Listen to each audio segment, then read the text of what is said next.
it's possible now to begin. And we have left sufficient time for the latecomers to arrive. And therefore, let me just say that I am very happy to introduce this workshop organized by the crucial research team of Lancaster University, SCOR London, and the SCOR Foundation for Science that supports the crucial project. This workshop aims at sharing the advanced results of the research project and give also our experts the opportunity to better understand these results and maybe also, I don't know, to challenge them from the point of view, of course, of the business. I would like to thank especially Kim Cavento, Mark Rulston from Lancaster University, Marion Rioche, and José Apri from SCOR Paris and SCOR London, without whom this workshop would never have taken place. Let me also thank the speakers from the academic world and from the business world, especially SCOR, who will be participating to this workshop. And let me wish you a highly stimulating workshop for both the business and the academic world. Before giving the floor to Kim, please, could everyone around the table present itself or herself? I think it will be for everyone a good opportunity to know who is who. It's the name of a dictionary in France designated where you can read the CV of important personalities. Yeah. Please, maybe we could begin with you. My name's Ellie, and I am a NatCat accumulation intern reporting to Tom Gannon. My name's Katie, I'm a NatCat intern reporting to Sanchen. I'm Mike Meredith. I'm based at British Antarctic Survey in Cambridge, and I'm one of the directors of the UK's National Climate Science Partnership. I'm Andrew McRae. I'm on the University of Oxford team that's taking part in these prediction markets. I'm Christian Stroman. I'm split between the University of Oxford and the European Centre for Medium Range Weather Forecasts, and I am also part of the team taking part. I'm Mary Morris. I work as a cashier analyst in the SBS team at school. And I've been here for about a year now, but 3 years industry experience. Hi everyone. Myself Sachin, I'm the head of CAT modeling at SCOR. I've been in the industry for more than 13 years now, and I'm looking forward for this session. Thank you. My name is Ben Carr. I work at Bloomberg. I'm building climate risk analytics that get integrated into their risk management solutions. Hi everyone, I'm Frankie Brown. I work at Howden, similar role actually in climate risk analytics. Hello, I'm Pietro Parodi. I'm heading the quantitative methods and tools team at SCOR. My name is Kishan. I look after the pricing and CAT modeling team in London. My name is Kim Kaivanto. I'm from Lancaster University, and I'm working with Mark on the SCOR project. I'm Mark. I'm also at Lancaster University working on this project. Unlike Kim, I'm not an economist. My background is originally climate science. Hello, I'm Marie-Laure Fonder. I work at SCOR. I'm the head of pricing and modeling in charge of pricing reinsurance treaties on the non-life side, covering both CAT and non-CAT risk. I'm based in SCOR Paris, but I'm quite happy to be in London today. I mean, I did my PhD at Imperial College on stochastic modeling of rainfall, and the rain is there today. Feel welcome. Yeah.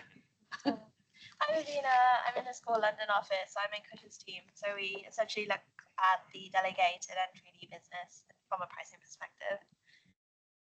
So in the year General Secretary of SCOR Foundation, so I would like wish each speakers a good presentation and wish a nice workshop for the exchange between academics and industrials.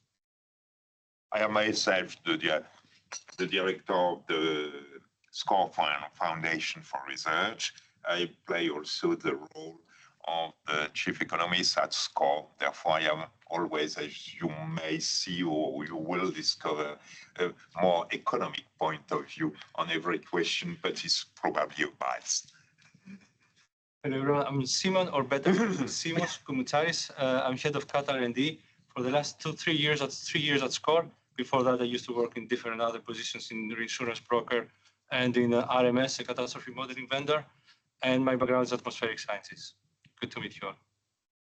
Okay, maybe those who are connected, if you want, if you don't want to, of course, you are not forced to present yourself, but please, if you shortly can do that, it will be very great. Yes, Aliosa. Yeah, hello everybody. Can you hear me? Yes, very good. Yeah, great. Very good. Yeah, I'm Ali Reza. I'm based in Zurich. I'm a CAT R&D lead reporting to CIMOS. I did my PhD in aircraft engineering and really happy to listen at all these very interesting talks you have today. Thanks. Michel? Hello, I am Michel-Anne Flatresse from the business side, life side, and I work in Paris in the French market. Thank you. I'm very pleased to join today. Welcome. Welcome. Marion? Not sure. Stéphane? Stéphane? Hello, I'm Stefan. Yeah. I'm based in Zurich. 10 years working for SCOR. Background is hydrology and atmospheric science. Fine. And Carlotta? Hello, yes, I'm Carlotta Brunetti. I work at SCOR in the pricing and modeling as a NatCat risk analyst. Perfect. Marion, I see. I see you. Yeah. Hi, nice to meet you, everyone. I'm Marian from the SCOR Communication Group Department, and so I try to help the Indian Philippines every event they need to have. Absolutely a key Thank you help, very much. because We'll otherwise we support. would have been able to meet. Which is, okay. We have one more, Didier. Ah, it doesn't show up here. It does not, it appears there. Yes, please. Hello, Didier. Hello, I'm Didier. I'm working for the communications department, and part of my activities, I'm in charge of SCOR Foundation website. Okay, thank you so much. Thank you, Didier. Thank you. Maybe Kim. Yeah. Floor is yours. Shall I begin?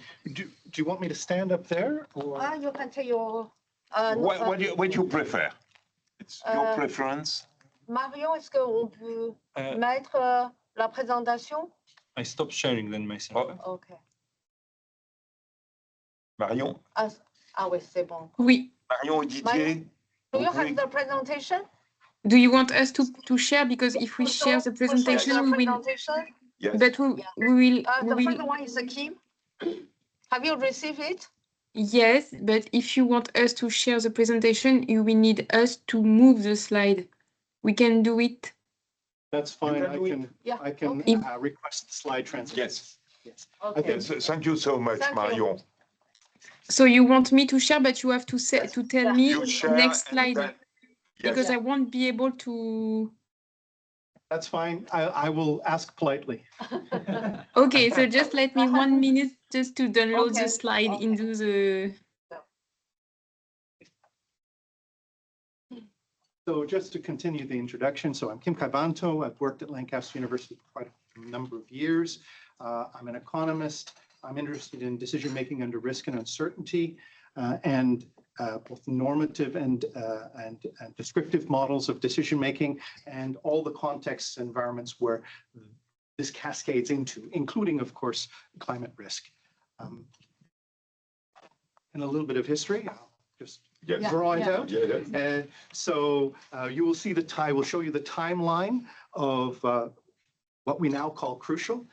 It was started actually by Mark many years before. I think starting in 2016, Mark's original ventures and discussions and workshops and things like that to bring this project about. And Mark and I have been working on this together since the beginning of 2021. And it's gone through various iterations, concluding with crucial, which of course is a nice short term, short for climate risk and uncertainty, collective intelligence, aggregation laboratory, which is a long-winded way of avoiding saying the words prediction market.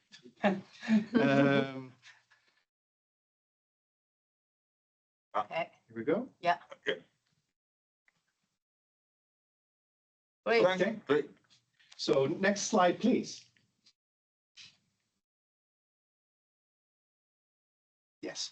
So we will begin with a series of challenges, a short list of challenges that we see in the climate services sector. The first of these is fragmentation of expertise. Now, of course, on the physical climate modeling side, you need a variety, a broad a range of different specialisms. You need climate, you need oceanographers, you need meteorologists, biochemists to model the uptake of CO2 into the biosphere, broad range of specialists for modeling just the physical side. Now, when it comes to predicting the more difficult and less frequently modeled side of this, that is the CO2 emissions themselves, we need, again, a broad array of different specialisms, different sets of expertise, ranging from economics to policy analysts, to country specialists, to those who understand the projected trajectories of technological innovation and technological penetration in terms of energy efficiency and CO2 efficiency. But we also need lawyers, people who understand international conventions, international law, and international agreements on limiting CO2 emissions. Not only the black letter law side of it, you know, what is written in the agreement, and what then gets implemented in national legislation, but also how likely and in what ways do we expect these laws to be implemented. And I think fairly recently we've noticed that the end date for the selling of internal combustion engines in Europe has now been kicked back. So just because we see that there's a commitment made in black letter law does not mean that that will be implemented as intended or as stated. Some of the knowledge that these experts have is codified, it's formalized in the models that are used. Of course, this is more frequent and more normalized for the physical risk side, but this is not so common among lawyers. This is not so common among political scientists. This is not so common on this side that concerns what we expect the future trajectory of greenhouse gas emissions to be. And yet, somehow, we need to bring this together, and we need to be able to weigh up or somehow aggregate all these different sources of information, knowledge, all the different families of models that exist.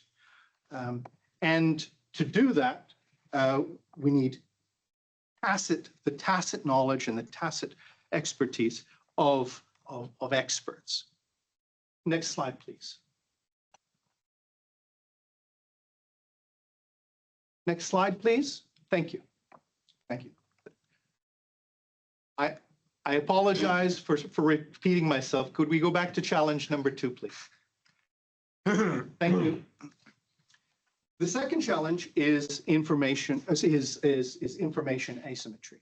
Now, we have a prominent lemon on the screen. This is an allusion to a famous paper in economics by George Akerlof, The Market for Lemons. It's allusion to, it's a reference to the market for used cars, where buyers of cars don't have the same level of information and understanding about the quality of a used car as the sellers do. And as a result of this, buyers are only willing to pay the average price across the range of qualities of cars. And thereby, sellers of cars react to this by thinking, well, is my car a high quality car or not? If it's a high quality car, then actually the market price that's being offered for this is going to be below its use value. And rational sellers will withhold those high quality cars from the market, thereby changing the composition of the market, which then leads to a cycle where the market can shut down simply because of this asymmetric information. So within economics, asymmetric information is tracked very carefully because we know that it is a danger to the functioning of markets. So hence, that's the allusion to lemons. Now, when it comes to short range, daily, weekly, maybe monthly forecasts of weather and other outcomes, it is fairly straightforward. It's not impossible to accumulate a track record of performance for a forecaster. And so it's possible for purchasers of forecasts to look at the performance in recent performance of a forecaster and get a gauge of the quality of that forecaster's outputs. But that's not the case with forecasts that have longer horizon over years, over possibly decades, which is the relevant case, the relevant horizon for climate risk. So it's very difficult for participants in this climate service provider, climate analytics sector to gain a reputation for high quality forecasts. And that is the source of asymmetric information in the CSP sector. And it's, if we think the parallel is close enough, and we do think this, that if the parallel with the market for lemons and used cars is close enough, that can lead to a spiral, a downward spiral in the quality of the modeling that's being undertaken in forecasts being sold in the CSP sector. And of course, the models themselves are considered to be intellectual property, and so they're generally not published. They're not open to scrutiny. So the usual methods that you could borrow from let's say the used car market, where you would perhaps hire an independent third party to evaluate the quality of the car. In the case of the car, it would be the Automobile Association. Go and look at this used car, check it out, see whether it's a reliable run or not. It's not possible to do that in the climate service provider sector. And so that's one method that's not available. I mean, and the horizon is also not, prevents one from building a reputation, because that's the other mechanism used in the used car market. Have a brand, work at it for a long period of time, establish a reputation for selling good quality used cars. Well, the horizon for climate risk forecasts is greater than what would permit the development of such reputation. Now, one method for dealing with this asymmetric information problem would be a warranty. And actually, what we will see is that we can think of prediction markets as having an element of a warranty in it. Actually, I mean, there's a simpler way to express it, skin in the game. So we were attempting to solve the problem of information asymmetry with skin in the game. Could you move to the next slide, please? Okay, challenge number 3. And we call it circularity due to some papers written by Ben Bernanke about inflation and interest rate problems, right? So central bankers use the interest rate to attempt to control the inflation rate, but they're also interested in outcomes such as the GDP, and so they have a problem whereby their objective is to set interest rates to control inflation, but on the other hand, what information do they use to make those decisions? Well, they're forecasts of inflation. So you have a circularity in inflation control, in monetary policy, and in the climate management domain, the attempt to control and limit global warming. We have a similar circularity in that we are able to, and have been for decades and decades, creating scientifically valid, rigorous forecasts of the physical climate outcomes, but these are conditional upon atmospheric CO2 concentrations, where these CO2 concentrations are merely posited within a scenario. Okay?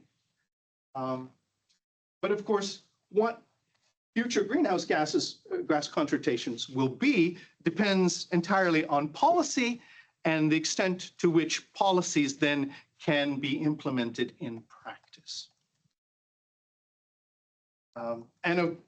One step back from that, what policies we choose will depend entirely on the forecasts. So this circularity is a fundamental problem for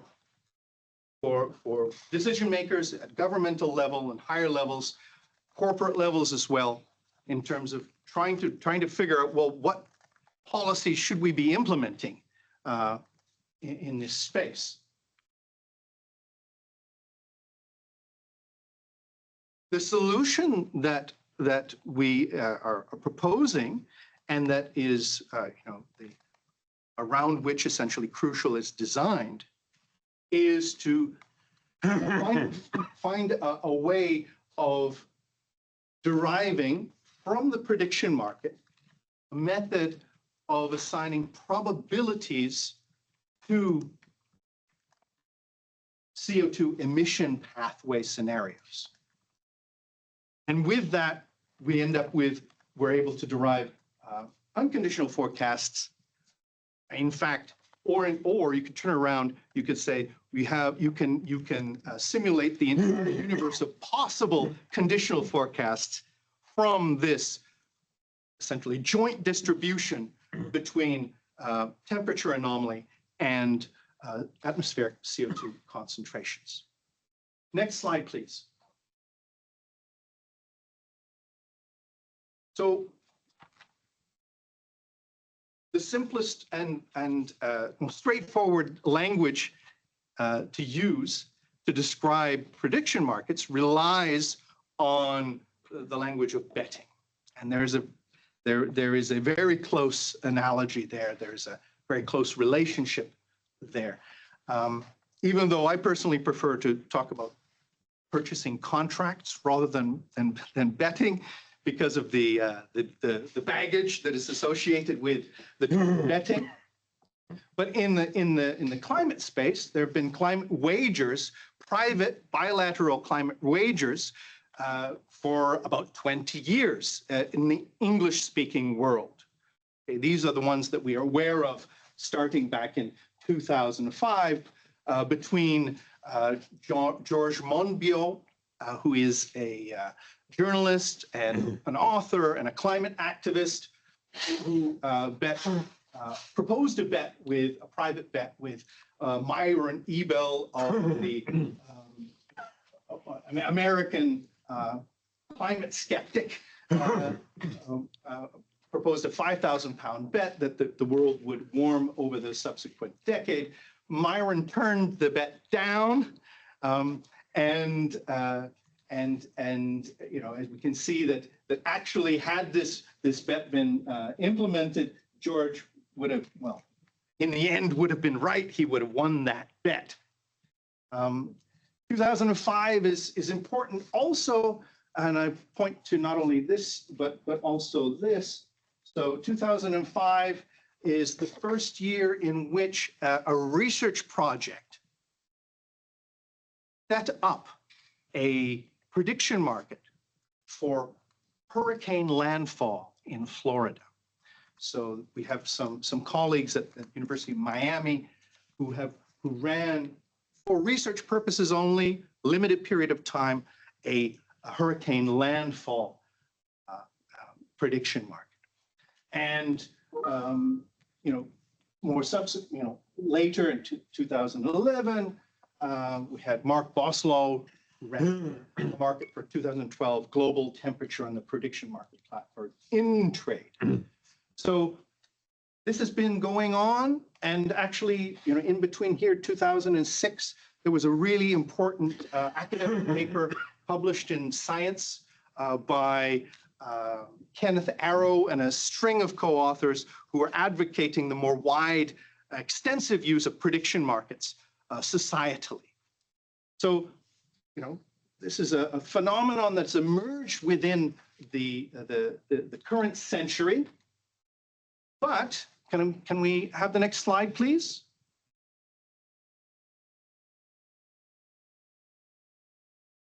But which hasn't really matured to the extent that the initial hopes would have led us to think.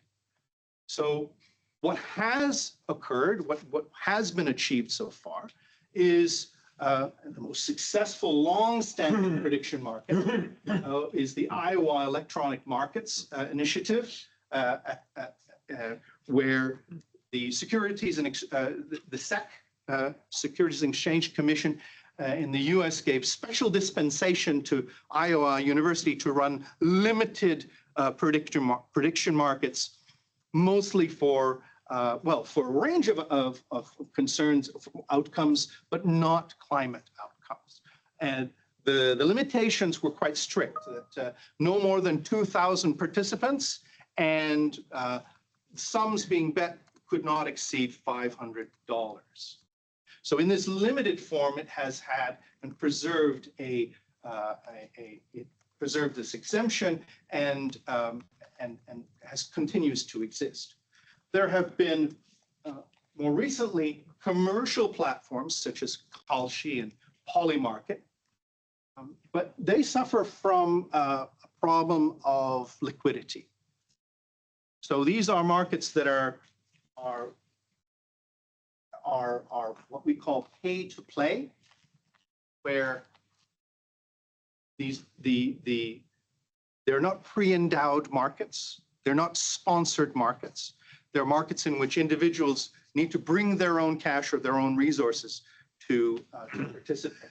And therefore, there is a structural problem that you can only attract informed participants if they know that on the other side, there's the possibility of getting a resource transfer. Less informed versus well-informed participants. So in order to attract the well-informed participants, you have to have a large supply of less well-informed participants.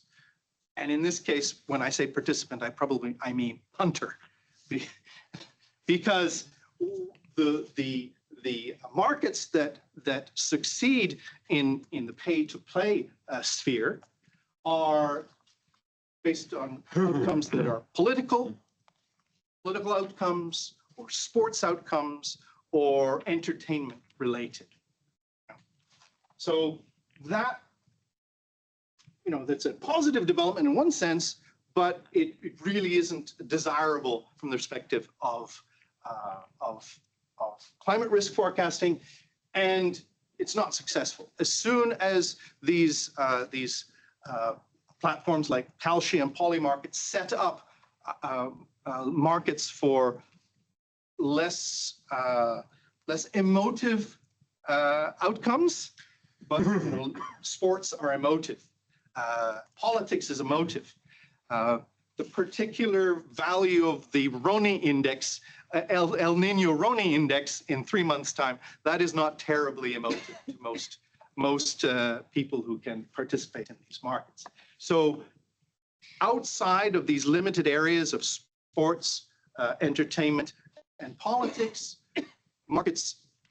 pay-to-play markets don't attract enough participants to be viable, or to provide more than continually updated, non-stale prices.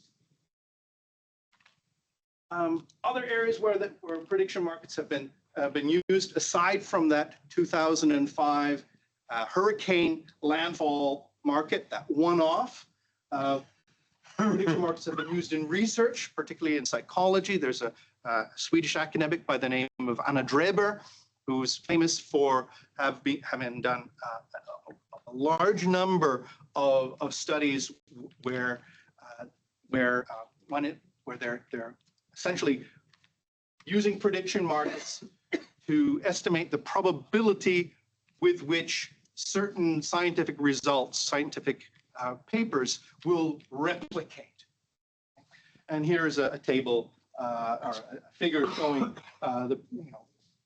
one such study where you'll notice on the left-hand side and below the 50% price mark, you have a lot of red failed replications, and to the right, you have proportionately more successful replications from the prediction market. So there is some success in using prediction markets to forecast the replicability, the successful replication of scientific studies in psychology, at least. Next slide, please.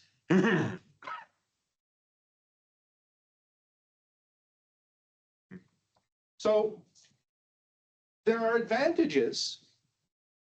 There's a certain desirability in centralizing all of these bilateral possible bets, private bets that have been taking place for 20 years, and for drawing in diverse disciplines and domains of expertise in a centralized location.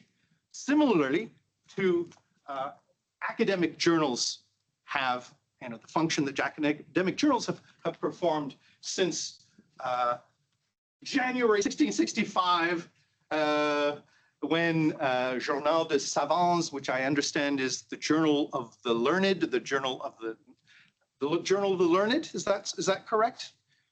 Yes, the very first scientific journal in France, followed 2 months later by Henry Oldenburg, who spent most of his time corresponding with many different scientists. He realized he could economize by centralizing that correspondence through a journal, and to do so, he established Philosophical Transactions of the Royal Society in March 1665. So journals are currently a cornerstone, a pillar of the academic and research enterprise, and they serve several functions. They serve as quality indicators. They serve to channel and focus researchers' interests. Okay? And that is, really key. Okay? This idea of being able to focus and channel and limit researchers' interests and questions to a particular domain. So I happen to write and do work across a variety of disciplines, and one of the key hurdles that I have to cross each time is, does this fit into the scope of your journal? Is this a question that your editors and reviewers and readers are interested in. Okay, so getting that match is non-trivial, right? And so journals actually become this mechanism for focusing and limiting not only the work and the results that academic researchers undertake. And so prediction markets can become this sort of institution as well, one for synthesizing and disseminating forecasting expertise. And moreover, for bringing some sort of guidance and focus to the work that's being undertaken on a voluntary basis, of course. No one's forcing researchers to participate in prediction markets. But by endowing a prediction market, setting up a prediction market, it shows the researcher that yes, this is a question people are interested in, and yes, they're willing to back it with funds. And thereafter, if I am able to contribute to this market, add information to this market, I can get the monetary value of the information I bring into this market. So I wouldn't discount this idea of focusing, the value of being able to focus researchers' interests to questions that are of societal value, societal importance. Economists have this phrase, talk is cheap, okay? And betting markets are one way of breaking that. So how much do you really believe your statement, your proposition? Are you willing to make a bet with George Monbiot that in fact the next decade won't be warmer or not? Put up £5,000. Tell me, do you really believe that or not? Okay, so that's one aspect of it. So I think we can now move to the next slide.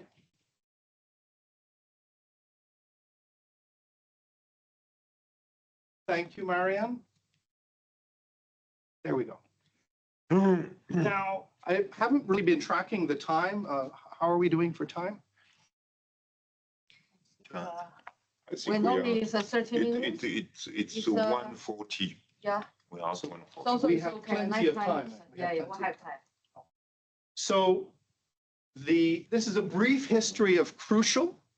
Now, Crucial only came about, was branded as Crucial, the Climate Risk and certainly Collective Intelligent Aggregation Laboratory here, okay? But Mark has been working on the idea of climate focused prediction markets since 2016 and has, including London workshops and support from Winton to develop the first iteration of the Agora prediction market platform. And then that was followed up in 2020 with further markets at HiveMind, which was a spin out from Winton Capital. And throughout this period, and I say we, I give due deference and credit to Mark in all of this. So throughout all of this time, crucial markets are not pay to play as the public markets that I referred to earlier. They are markets that have, and Mark will describe this in much greater detail in his segment. They run with an automated market maker, and participants who meet certain expertise thresholds are invited to participate, and if they choose to do so, they are given an account on our platform, and that account is credited with a certain number of on-platform credits. Now, we say up front that there's a one-to-one exchange rate between on-platform credits and pound sterling. So participants, which I should describe in greater detail than I will in a moment, when they impound information into the market, they're able to either roll over those credits into other markets or in fact withdraw some of those credits that they've earned, that they have earned by adding information to the market. They can withdraw that to give them essentially a kind of a salary for having participated in the markets. So participants here are meant not to be individuals. There have been some experiments along the way, variation, but the current setup is one in which we have as participants teams that have some institutional existence, that have some institutional presence to ensure continuity. So as we envision longer and longer horizon markets, we need to ensure the continuity of the participants. So hence we have an Oxford team. We have, and we'll go through the list of the institutions that we have that are participating currently.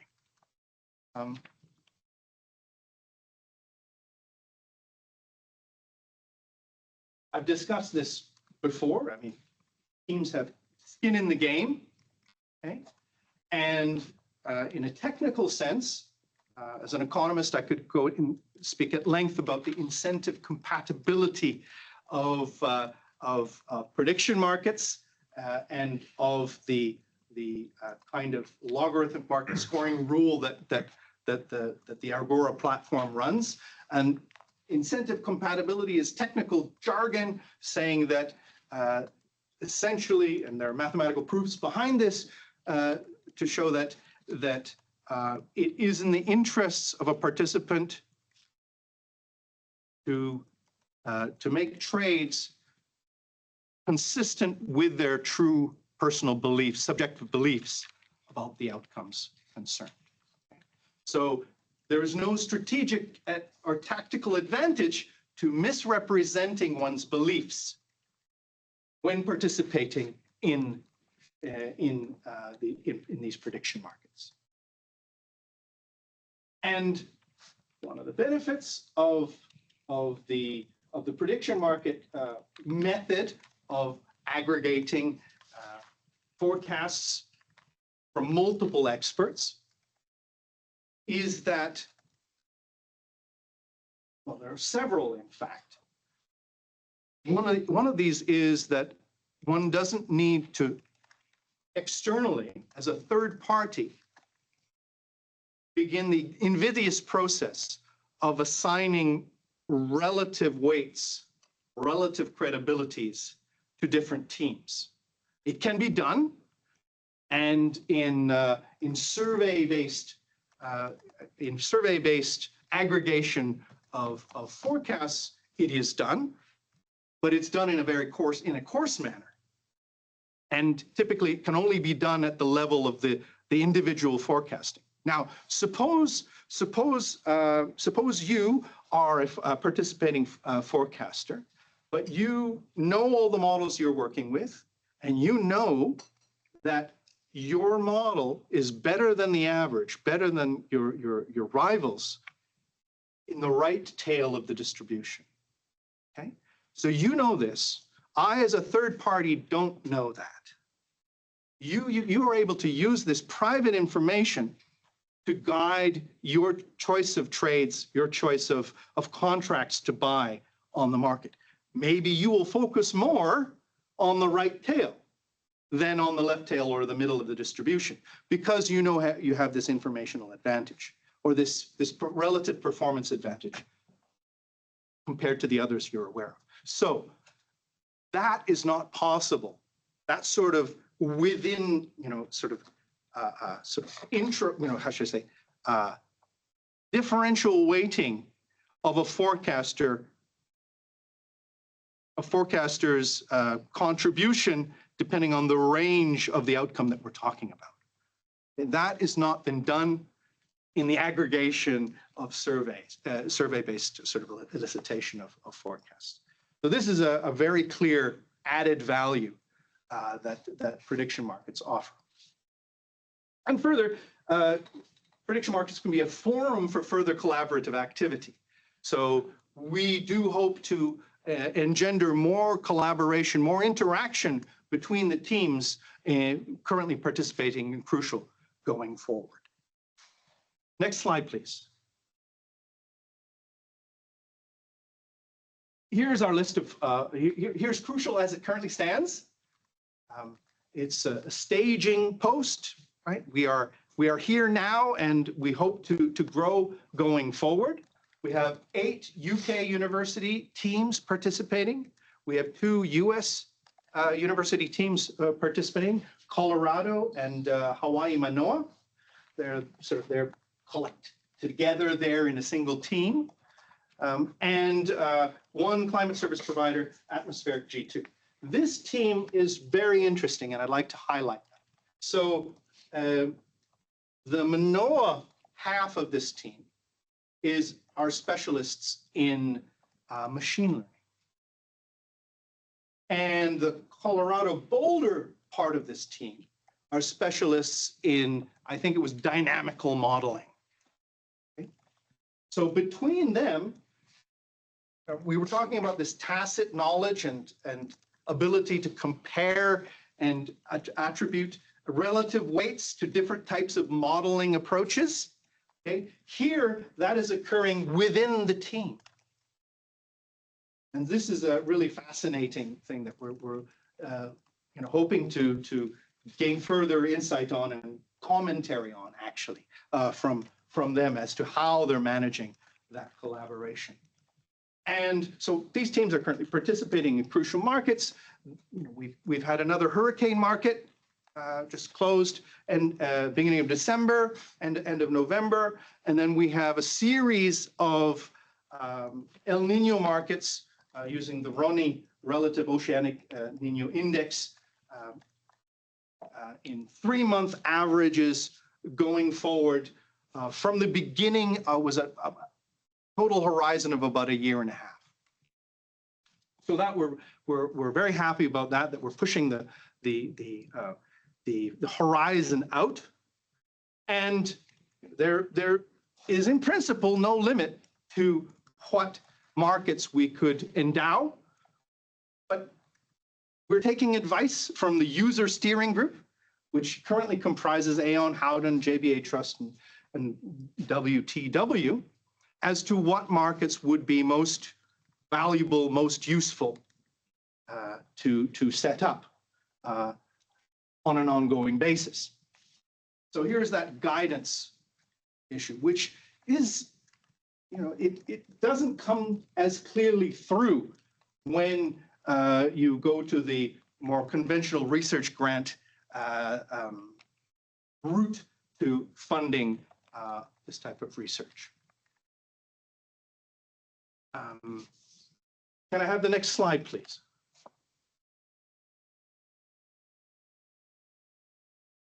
Markets so far, in addition to the ones that we're currently running, there have been markets for UK wheat yield, also for monthly temperature, UK monthly rainfall, and these 2 outcomes, in fact, were combined as what we call joint outcome markets. This was done by Mark before I joined, but it's very important. I was about to say crucial, but it's very important going forward because it was a proof of concept for these longer-term joint outcome markets between temperature anomaly and atmospheric CO2 concentration. So there is a proof of concept that the market itself, this 2-dimensional market with very large outcome space, with thousands of outcomes, that is feasible with the participant types that we envision for joining these markets, working in these markets now and in the future. So this coverage has been achieved already, and in principle, it could be extended. Okay? And we're very much working toward extending this. Next slide, please.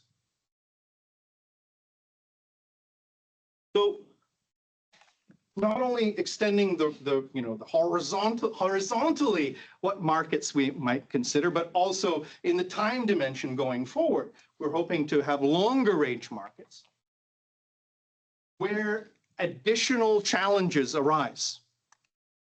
And I mean, there is already a paper published in the UK's Economic Journal. It's the top It's the UK's equivalent of the American Economic Review. It's the EJ. All economists in the UK know it. There's an important paper there that looks at the performance of prediction markets at different horizons, maturity horizons. And it finds that actually, as the horizon extends, markets as they're currently been run, in pay-to-play markets, they tend to be worse and worse, right? The quality of the market degrades with the horizon. And the natural, well, the interpretation that's drawn from this is that the time value of money matters a lot, okay? So why would I keep resources tied up in this market for 5 years or 10 years when I could use those resources right now for other purposes that satisfy my needs or my organization's needs right now? So time value of money, of course, that's code for the risk-free rate of interest. So as we start to push our markets out to 2, 3, 4, 5, and longer horizons, we need to build in at least the risk-free rate into the payoffs that participants get. And there we have several options, technical options of how to implement that. And we will shortly be making experiments. We will shortly be running experiments of just which of these institutions, these arrangements, to use in building in the time value of money. Another concern is the longevity of institutions. And Mark and I, when we first started working on this, we had some ideas of running this in the private sector, and we, within 9 months, we realized that actually the nature of the information generated, and I've got a slide on this later, is these are public good information services that we're providing. So we really should align this with a university that's in the business of generating knowledge for the public good. And it also has the benefit of being aligned with institutions that tend to live for longer periods of time. University institutions can, are some of the oldest institutions that the world has. I mean, Harvard College is one of the oldest organizations in the world. Although I think the Swedes also have some corporation that has a very long history. So in terms of trying to, in the competition of what organization has the greatest longevity, academic institutions have their foot in. They're competitors. So universities satisfy this desideratum that the institution will have multi-decadal existence, and that generally there is little fraud in these organizations, but we also are going to take measures to ensure that funds that are dedicated to specific markets for long-term markets are held in bankruptcy protected trusts. So it's how should I say, it's not managed directly by people such as me or my head of department or our accounts manager at the university, but you have a trustee who's a specialist in protecting funds and executing contracts over long periods of time. That we build in specified wind-up procedures. So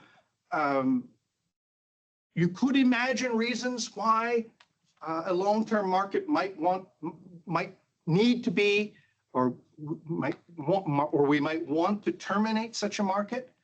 And even though we don't think those outcomes will necessarily happen, we have to have in place sort of almost self-executing wind-up procedures to deal in a transparent manner, in a foreseeable manner, with such eventualities, to give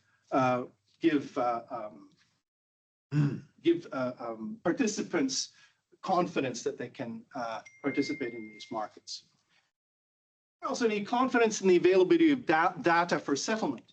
And with the developments in the United States, where a lot of organizations that have been generating very important data that we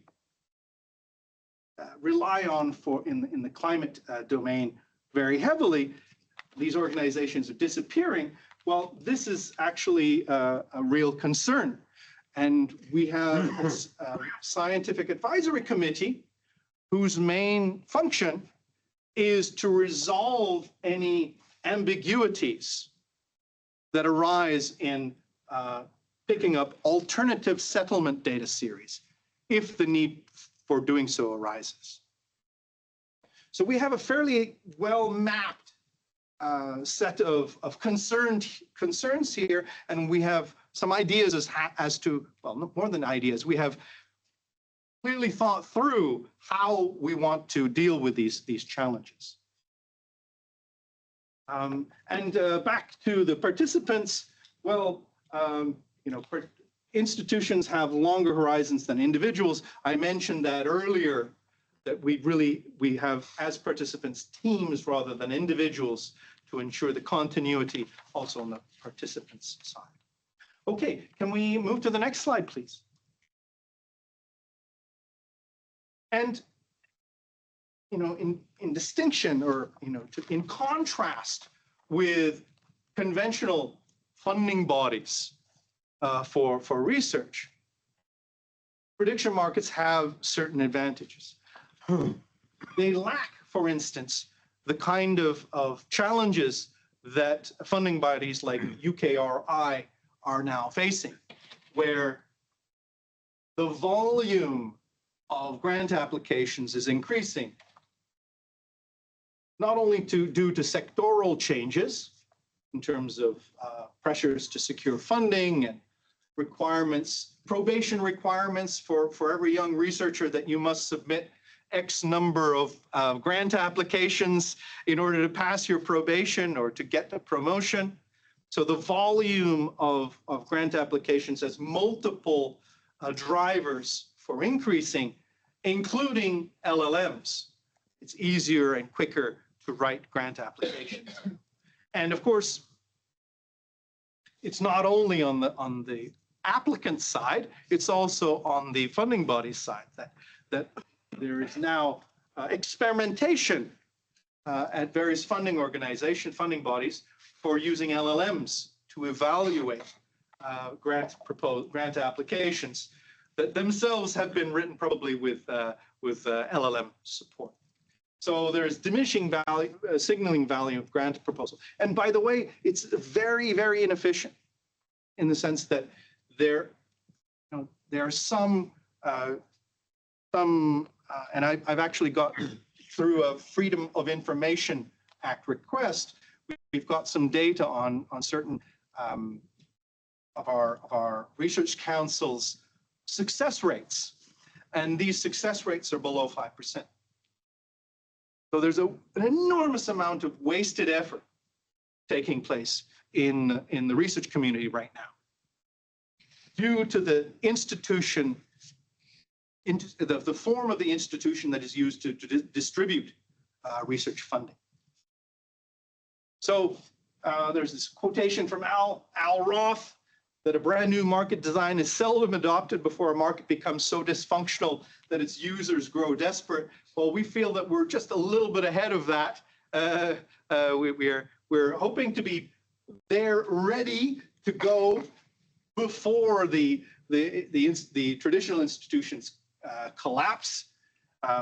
And I think, next slide, please.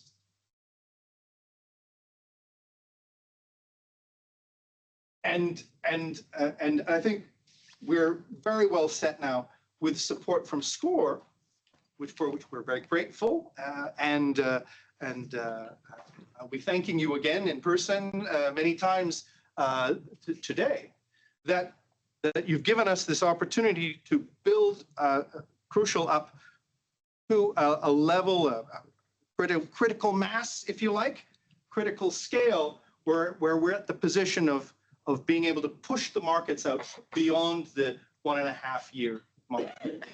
So we are allied with a university. We are operating out of a university right now, which performs research in creates public good information. Okay, so one could ask, well, what alternatives could there also be for crucial funding? What alternative mechanisms? What arrangements could we arrive at to fund these longer term markets? Well, some funding could come from public bodies. You could imagine that one strand of the Earth visualization, virtualization engine, the forward-looking component of it, could be a prediction market, such as Crucial. We could have philanthropic foundations beyond SCOR Foundation who could sponsor markets. And in economics, there's this idea of an assurance contract, but what is probably more familiar to all of you is Kickstarter. Okay? So conditional commitments to fund an undertaking, given that certain critical mass, certain threshold of commitment is achieved more widely. And I'm quite excited about this prospect, because it would widen the number of participants, widen have a more diverse range of organizations and philanthropic organizations, public organizations participating in this process of directing the research funds. So if we were to set up, imagine that we set up something equivalent to a Kickstarter for what markets we could set up in the future, okay? And set some rules up as to what contributions you can make, what increments you make. But we have this target. In order to run this 5-year market or this 10-year market, we need X tens of thousands of pounds to fund it. And let's see, we will have the test, we'll have the revealed preferences of the people that we're able to reach with this call, with this invitation, over whether that particular market is of value to them and to what extent. What is the monetary value to you of having that market in existence? Which currently, and so that would be in a very decentralized manner, implemented in a decentralized manner, without all of the political and institutional channeling and controls that currently occur in research council funding competitions. Other arrangements that we have actually already considered could possibly license the data, but we're generally open to other structures and other arrangements, really looking for what would work. What would work and what would be desirable from users and interested parties and potential funders as to what would work to get these long-term markets up and running. Now, I'll just end here by saying that, yes, we have a user steering group, and the user steering group is already directing the SCOR funds to, not directing, but advising us on what markets we might set up using current SCOR Foundation funds. But in the longer term, we envision having one of these arrangements, but the current default that we're working to is that we will evolve the user steering group into a form of not a funding body, but a consortium that can fund over longer periods of time these markets. And we have cost-efficient ways of rolling these markets out. Strip of markets where you have every year one market maturing all the way out to, let's say, 20 years in the future. So that's the non-technical presentation. I realize that many of you are very technical on the climate science side, and I thank you for your time, and hopefully this will have given a bit of flavor as to what's outside the physical modeling aspect of climate prediction markets. Okay, I think that's all all the time I should take. Maybe I have a question. Please of course, do. we should not spend too much time. One remark, one question. Yes. One remark, long-term organization.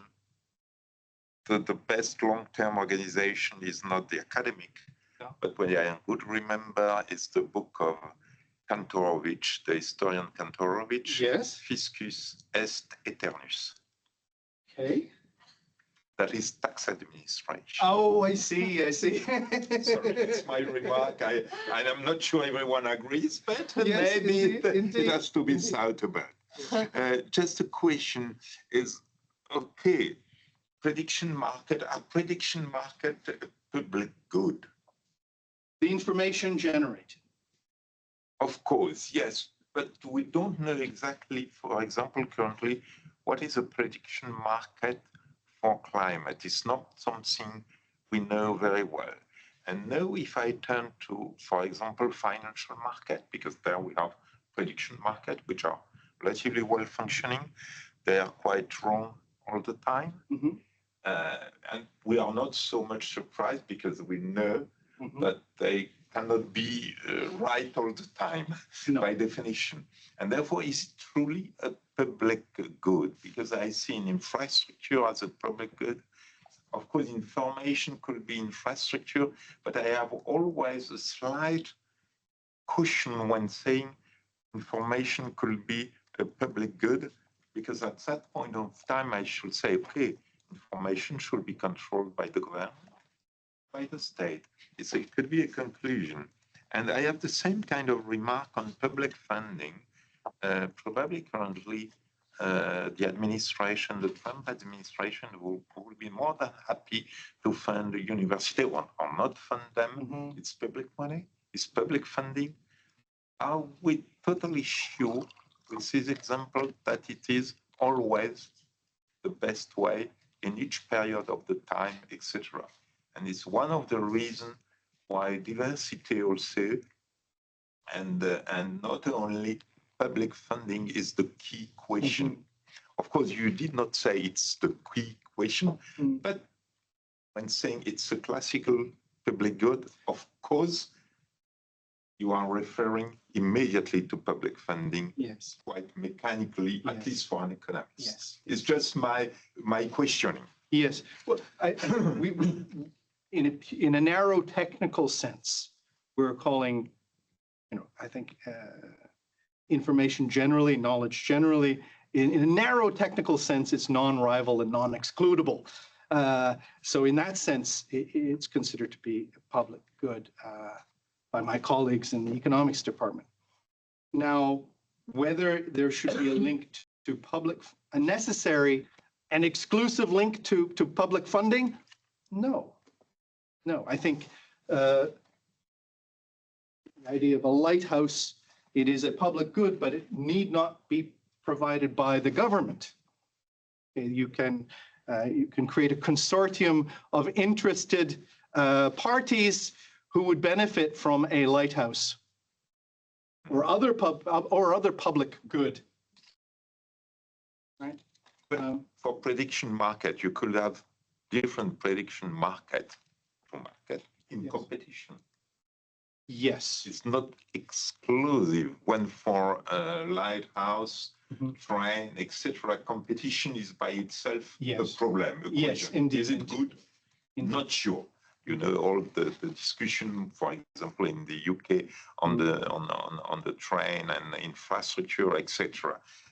but I think for prediction market is not that sure, and we see for economics, for finance, having many prediction market in competition is not that bad because we know there is no one good prediction.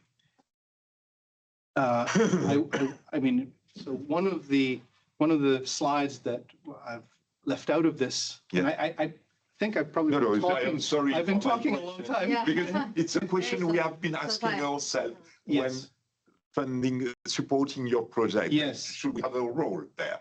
Yes. What is the role of a company such as SCOR? It can be discussed, in fact, philosophically and from a pure economic point of view. Yes, yes.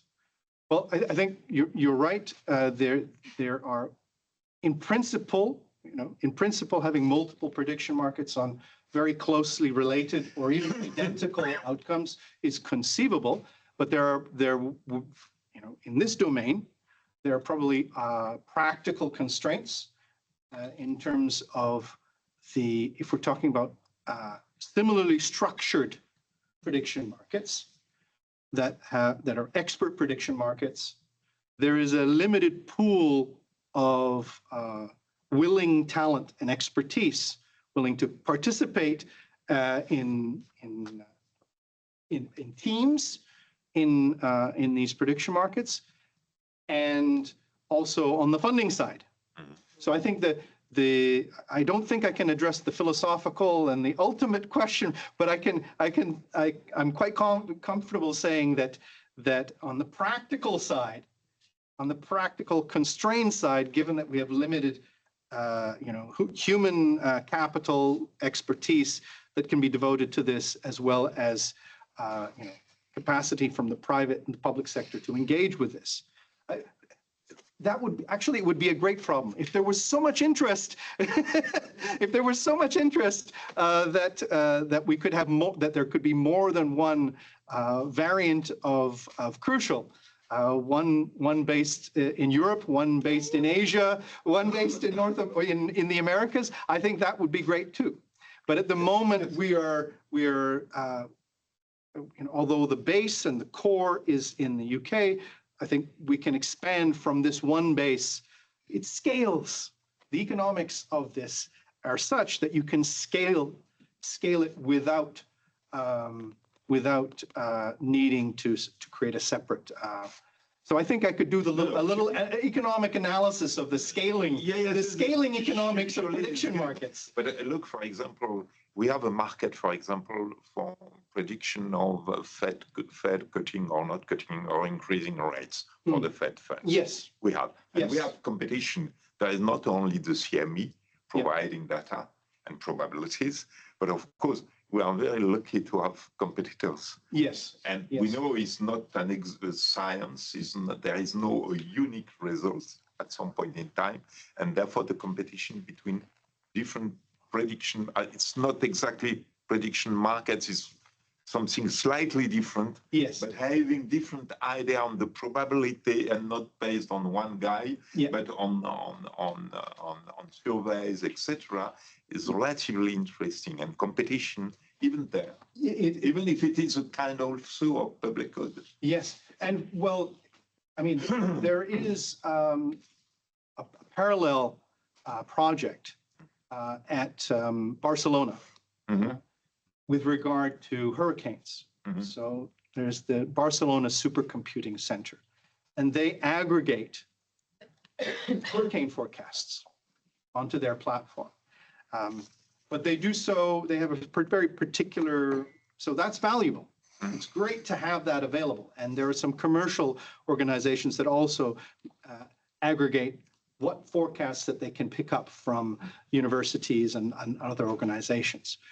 But this is where this tacit knowledge, we're talking about expertise and the ability to weigh up and give relative weights to different forecasting methodologies, different forecasting teams, etc. And I think there's value in that. There's value in that. Wait. I feel that my Thank mouth you. is very dry. I've been so tempted to drink from this, although I know it's not mine. I should have given it to you. No, it's fine. I It's didn't fine. It's use fine. it. Anyway, thank you for bearing with me. Thank you so much. for your- Thank for you your very attention. much. It was very interesting and Yeah. very stimulating. And I think having the philosophy which is behind is also important. Yes.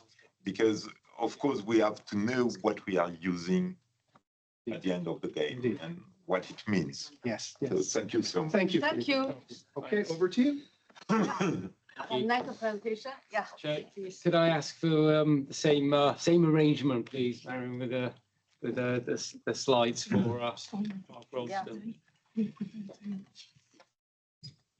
So yes, Ding, I don't know if you have seen my messages about this, please. So how do this By Teams or by? by Teams? What is, sorry, maybe it's Yes. not time. There is have you received the presentation of the slide? No, the fact is I have some trouble with my computer and I can display the presentation for the moment. We could ask Simeon. Simeon? Simeon, could you help us? Yeah. Because I think that's that some problem. Marion has a Problem with has the a people. problem. Maybe I don't want to disturb you if you want me to just to drive the But I don't slide. To show slide. You will receive. I'll receive. You Okay. will receive it. I'm not going to, have you received it? I will transfer it, I need to find. Maybe that I Marion can could put the Can you send it to Simeon? I will put it in the conversation of the meeting if Simeon is connected Yeah. or not. Yeah, I am. Yeah. What did you Okay. what do you prefer, the conversation or the email? The conversation is fine. Yeah. Okay, perfect. I will send it to you right now.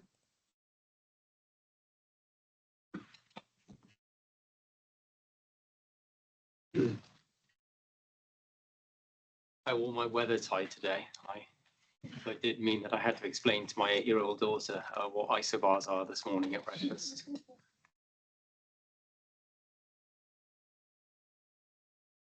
There's so many of them. How do this prediction market works? This one. Good. How does It will, beginning? it will open. Yes, that's the one. That's the one. Okay, Thank you very great. much.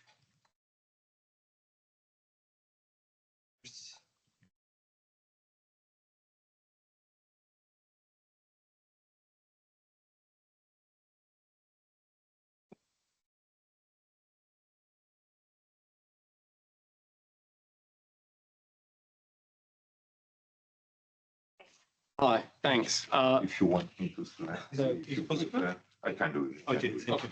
Yes. Thanks.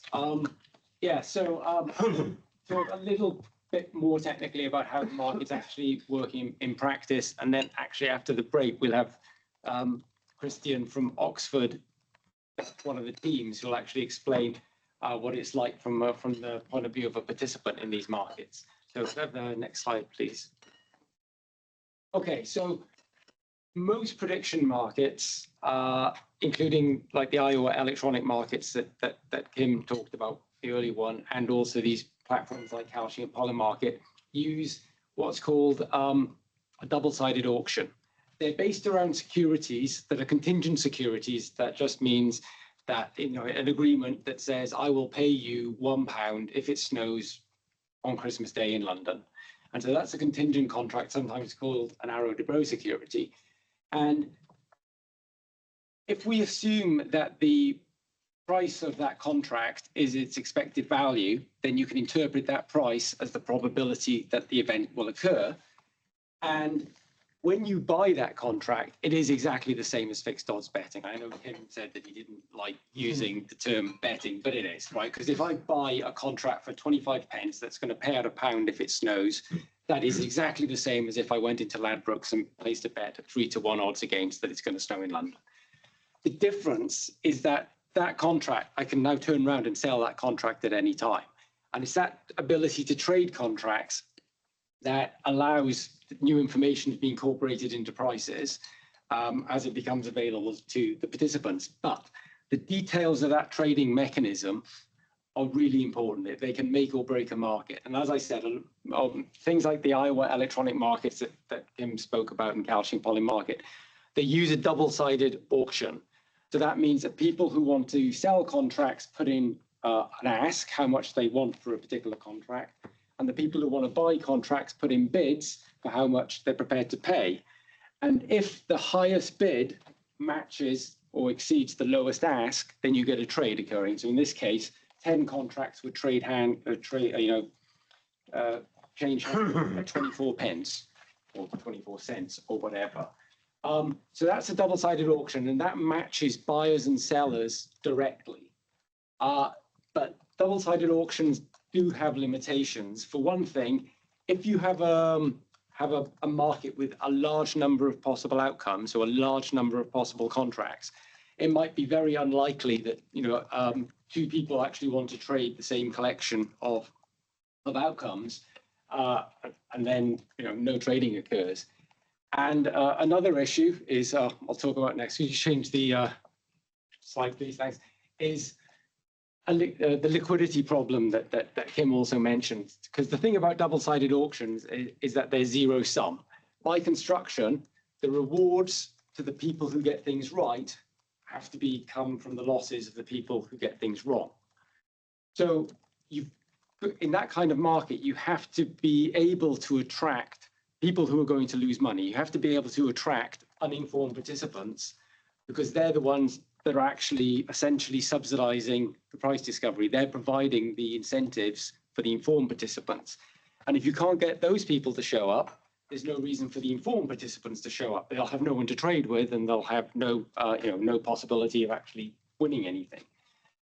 Now, as we've seen, some topics like sports don't have a problem with this. Sports betting markets have no problem attracting people who are going to lose money. And actually, I say that these markets are zero sum. Most of the platforms or conventional betting are actually negative sum, right? Because the bookie or the platform is taking a cut through how they set prices or through commissions or whatever. So in aggregate, the people who are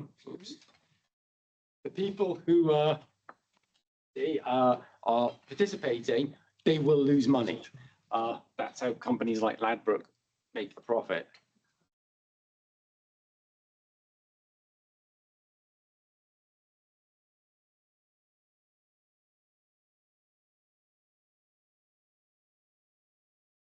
But it seems it's disconnected. Is it? No. Oh, that's- Not this one.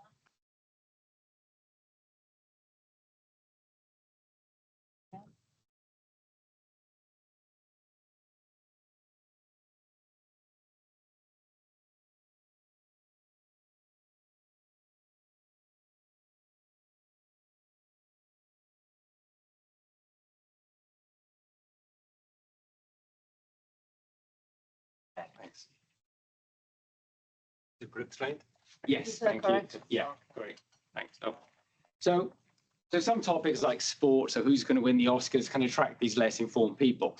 But whenever people have tried to set up these kinds of markets for more specialized topics, like there's been some experiments with things like global temperature anomaly, they've generally struggled to attract these less informed traders, sometimes called noise traders, which actually might be a good sign, because it might indicate that regular people will look at a market like that and think, I'll be up against experts, and I really don't want to be up against experts, so they don't participate. But then there's no reason for the experts to participate. So it's like they know what they don't know, so they won't take part. But then the market doesn't work because you tend to get these big bid-ask spreads and not that much trading occurring. So it's very difficult to use those markets then to infer probabilities.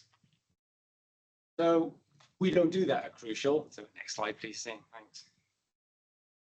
What we do at Crucial is we use a market maker, a central market maker that's always willing to buy and sell, always willing to trade with participants.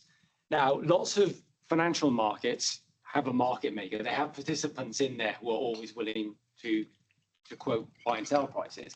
And in traditional recreational gambling, bookmakers essentially play the role of a market maker.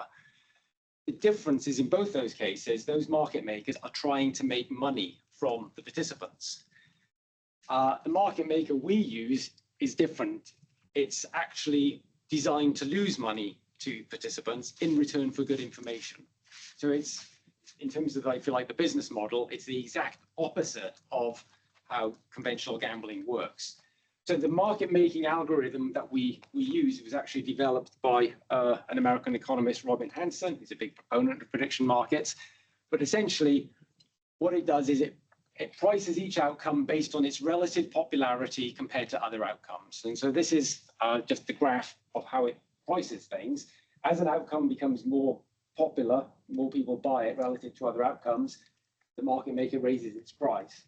Now, if, for example, the market maker sells 400 of a particular outcome, the amount of money that it takes in for selling those outcomes is the area under the curve, or this blue area. If it then has to pay out on that outcome, because that's the actual outcome that occurs, it has to pay out 400. So it has to pay out that rectangle, which means this gray area represents the net loss to the market maker. But as I said, the market maker is designed to lose money, but importantly, the amount that it can lose, the net loss, is bounded, because as a outcome becomes more and more popular, its price basically asymptotes to 1, which means the net loss of the market maker is controlled, which is obviously very, very important. And when you use these kinds of automated market makers, gives you two advantages. First of all, you can have a market function that has a very large number of outcomes, and we'll see some of those later. And also, it can function with a very small number of participants. In fact, it can function with one participant. If you're the only participant and you trade with a market maker, you'll just keep trading until the market maker has moved its prices to match your probabilities. Now, in that case, you'd think it would just be easier for me to ask you what your probabilities are. But as soon as you have more than one participant, the advantage of using the market is you are aggregating those opinions, those judgments together, as well as eliciting them. So could I have the next slide, please? So that particular formula, that structure for the market maker, isn't arbitrary, because it turns out that in that situation, say with only one participant, if you just kept trading until I'm the market maker and I've moved my prices to match your probabilities, and then I pay out an amount that's linear in the logarithm of the price, which, remember, can be interpreted as a probability. So the logarithm of the probability that you gave me of the event that actually occurred. And this is actually a very common scoring rule for probability forecasts called the logarithmic scoring rule.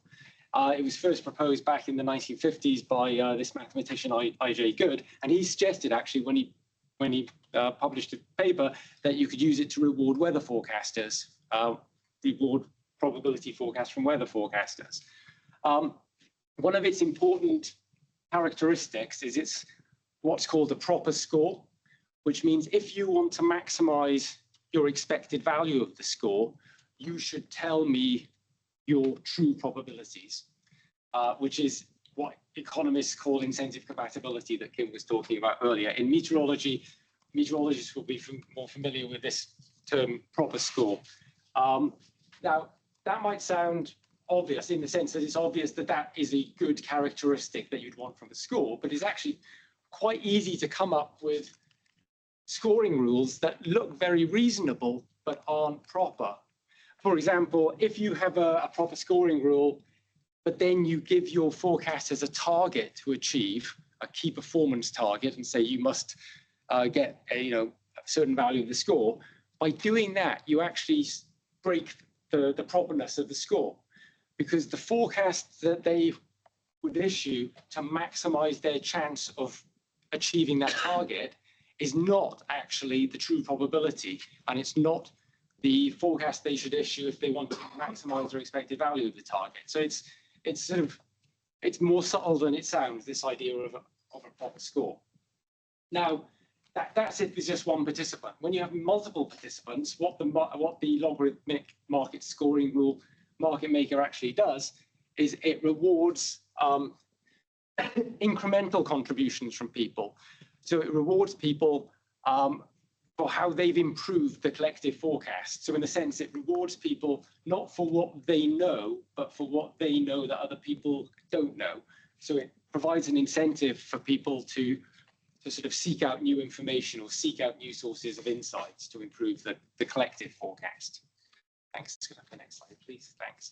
So this is a screenshot from our platform from actually a few months ago, because this is one of the markets that we've just closed for how many hurricanes there would be in the Atlantic during this year's Atlantic hurricane season. And the way the market's structured is there's a bunch of outcomes, in this case, ranging from 0 hurricanes, 1 hurricane, 2 hurricanes, and so on, up to 20 or more hurricanes. And participants can trade. They can trade individual outcomes, or they can define contracts that cover 1 or more outcomes. And the market maker will price them up. So these are the prices that can be interpreted as probabilities. So this is giving an implied probability distribution. This was quite early on in the season. This must have been about June, actually.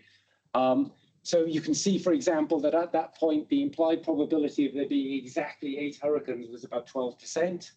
And from some of these contracts, you can see that, say, the chances of there being 10 or more at that point in the season, if you like, the consensus probability was 38%.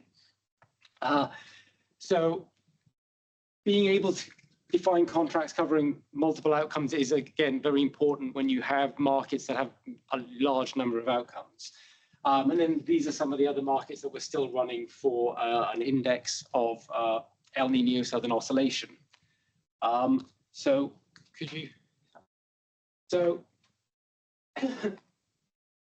this is how that hurricane market formed. Sorry, this is actually the 2024 hurricane market. So this is one we ran for last year's hurricane season, which was an above average season. Now, before the season began, this just gives you some kind of idea as to how prices behave and responded to information. Before the season began, people had been predicting that it would be an above average market with maybe 11 to 12 hurricanes. And so when the market opened, actually not when this market actually opened in December the previous year, but once those forecasts had been published, the market responded, incorporating them into the price. And so this black line is the median, basically, of that distribution that you just saw. And the gray area is the 60 percentile interval of that distribution that you just saw. This is how it evolved over time. As I said, people were predicting that there'd be about 11 or 12 hurricanes. The groups like Colorado University, Net Office, and so on, kicked off with, I think, the earliest Category 5 there's ever been. So it looked like it's going to be particularly active. But then in sort of late August, early September, the Atlantic went very, very quiet. There was, in fact, I don't think even any tropical storms, let alone hurricanes. And during that time, you can see, so this black line here is the median of that price distribution, that distribution implied by the prices started falling. And then there was a sudden spate of about 5 hurricanes in a short space of time, and the market participants reevaluated. Just for kind of guidance, this red line is a simple expectations model where you assume that the daily probability of a hurricane forming is just seasonally dependent and normalized so that you get 11 hurricanes, but otherwise it's just responding to the observed hurricane count. Every day there isn't a hurricane, you reduce your expectation of what the total will be, and then when there is a hurricane, you increase it by 1. So you can see that it falls with every day without a hurricane, and then when there is a hurricane, it goes up by 1. And so this fall in the price, this fall in the sort of median of distribution implied by the market kind of tracks that sort of toy model of expectations, showing how the market was able to assimilate new information as it became available. Because one of the things is that during this quiet period, these groups that issue hurricane forecasts, they do a pre-season forecast and then they do some more during the season. They didn't actually issue any forecast. They weren't scheduled to issue any forecast. So there wasn't really any information about, if you like, what their thinking was during this weird quiet period. And then at the end, as you'd hope, the market implied number converges on the true number because, well, that's what you'd expect if people are paying attention. So, sorry, can I? Sorry. Thanks. Sorry. Okay, thanks.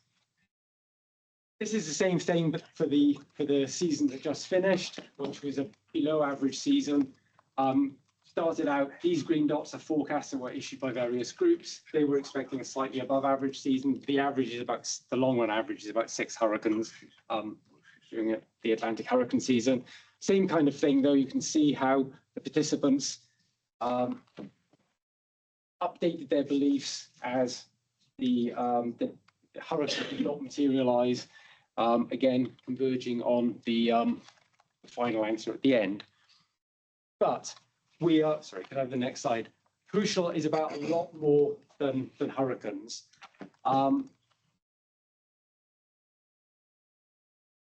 Tim mentioned the ability to run joint markets, two-dimensional markets. So this is a market that we ran back in 2018, and it's a market for monthly temperature in the UK and monthly rainfall in the UK.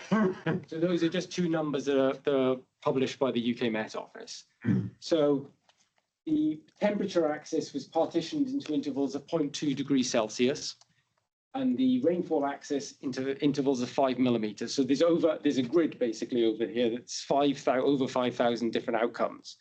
Now, if you try trading a market like that using a continuous double auction, it's not going to work. You've got to have an automated market maker to make a market like this work.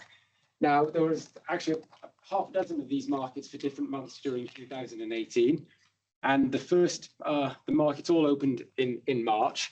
And we had a couple of dozen teams from UK universities participated. They were all endowed with virtual credits to trade.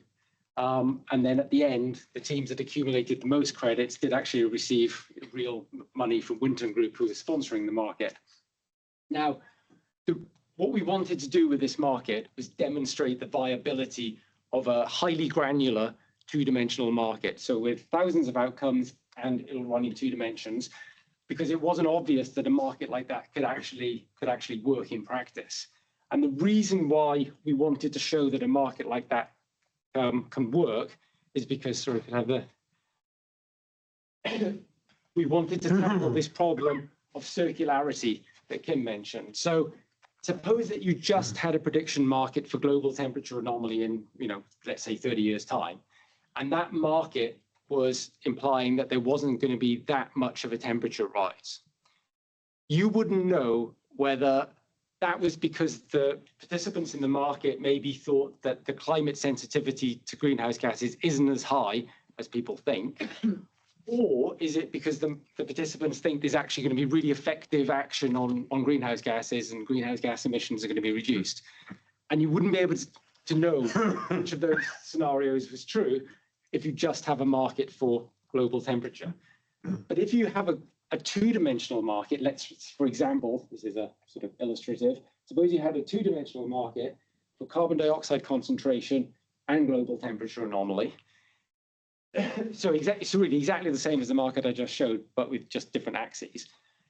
Then that market would generate a joint distribution, a two-dimensional probability distribution, from which you could work out an implied sort of transient sensitivity to climate according to the market, and you could use it to essentially assign probabilities to different emission scenarios. So it would solve that problem of circularity, but to be able to do that, we had to demonstrate that you can these two-dimensional markets with thousands of outcomes. A lot of the participants in that market used an API to trade, which with a market with that many outcomes, it's pretty much impossible not to use an API when you have that many outcomes. And the people using an API really allows them to trade programmatically and basically integrate output from their own models into their trading, and that really helps price discovery. Okay, one issue you have when you use a centralized market maker is how do you set the initial prices?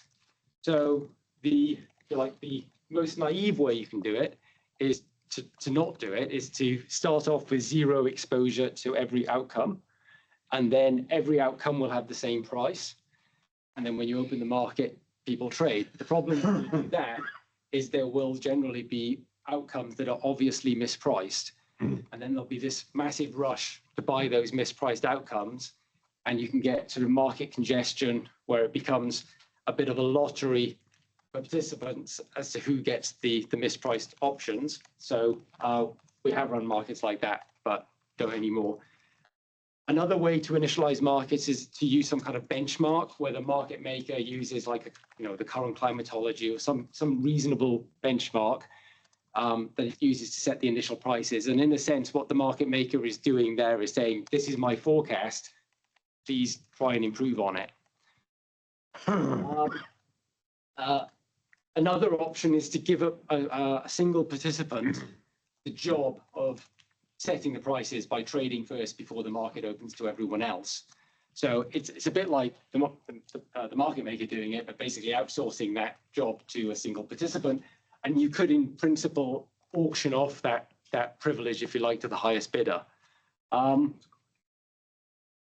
Another way, if you're going to have an auction, is to have an open auction where before the market opens, participants can essentially define contracts that cover particular outcomes and say how much they're prepared to pay for different contracts.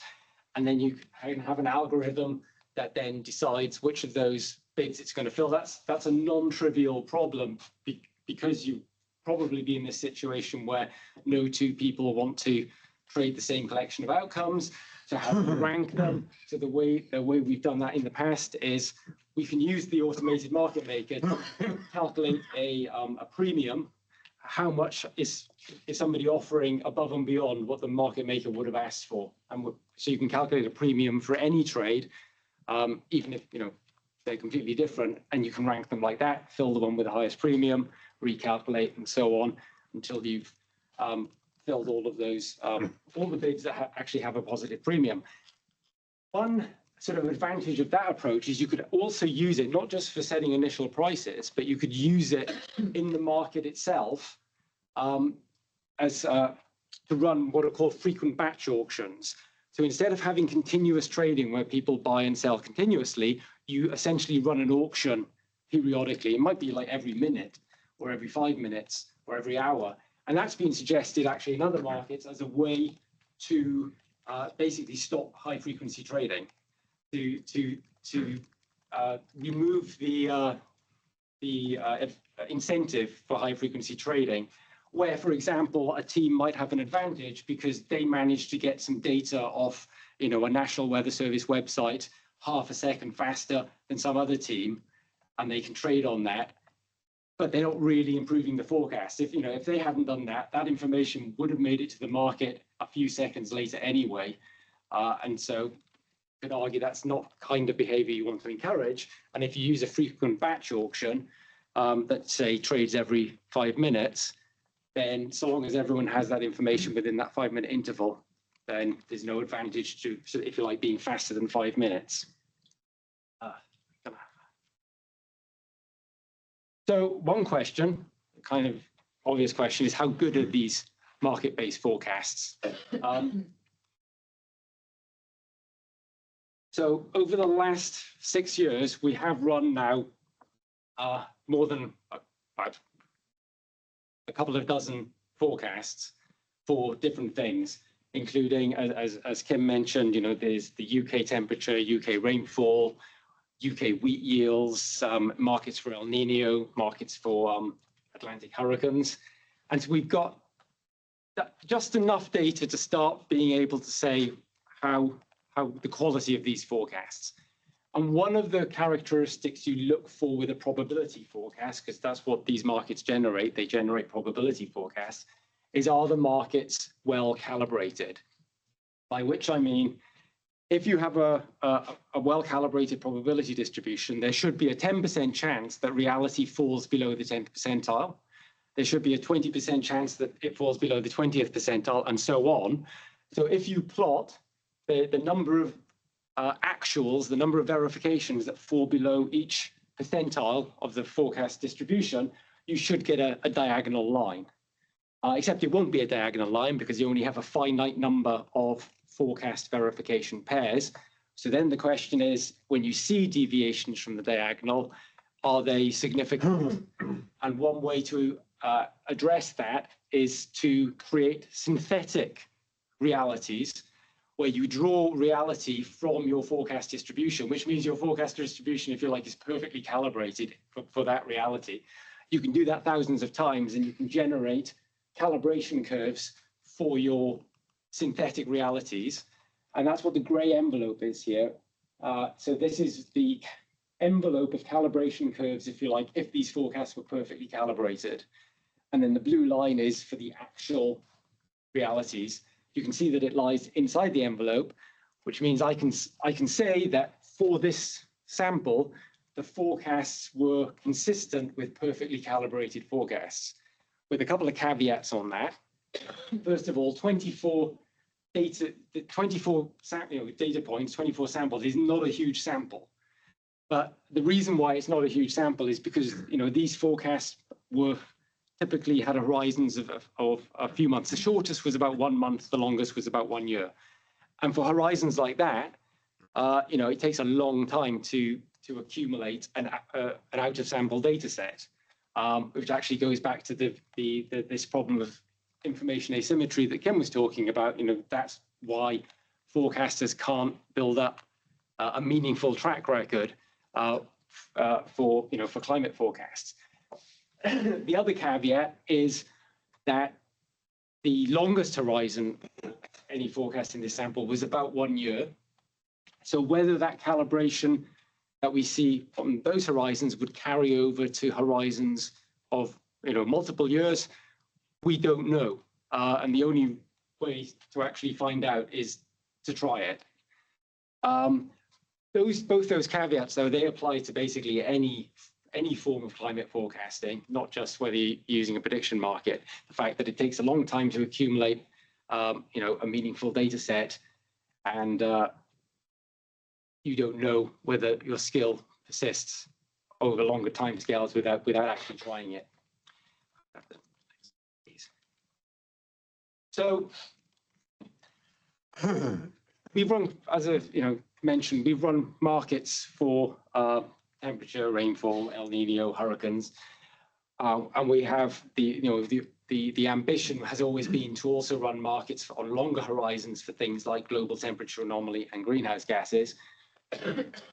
But in principle, you could run prediction markets for lots of things. So what are the criteria for a prediction market being both useful and successful? First of all, you need a clearly defined metric. So everyone has to know, to put it crudely, everyone has to know what it is they're betting on. So you have to define that outcome rigorously. Also, there should be distributed expertise, otherwise the exercise is a bit pointless. So it's going to be the kind of question where there's diverse modeling approaches, there's diverse expertise that you'd like to actually aggregate into a single forecast. And then, of course, you have to have the relevant experts participate. You have to somehow incentivize them and engage them so that they take part. And as I mentioned, all our markets are, the market maker is designed to lose money. Or you can think of it as the market maker is out to buy information from the participant. So it's completely different to conventional gambling or even conventional prediction or these other prediction market platforms.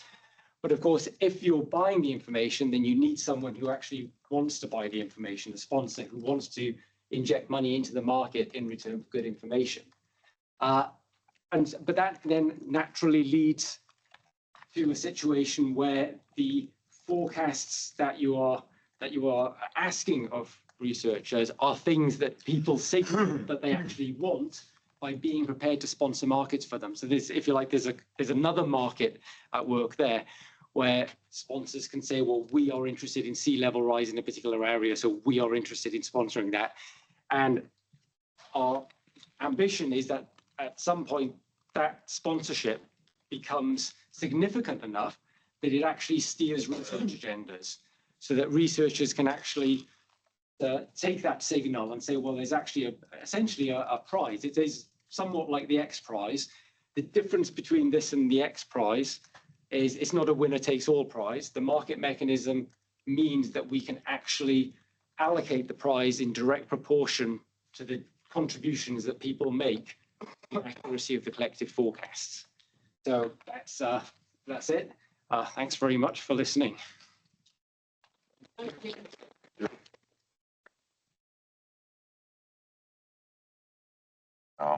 Probably question on those who are connected, please either raise their hand or just send a message on Teams.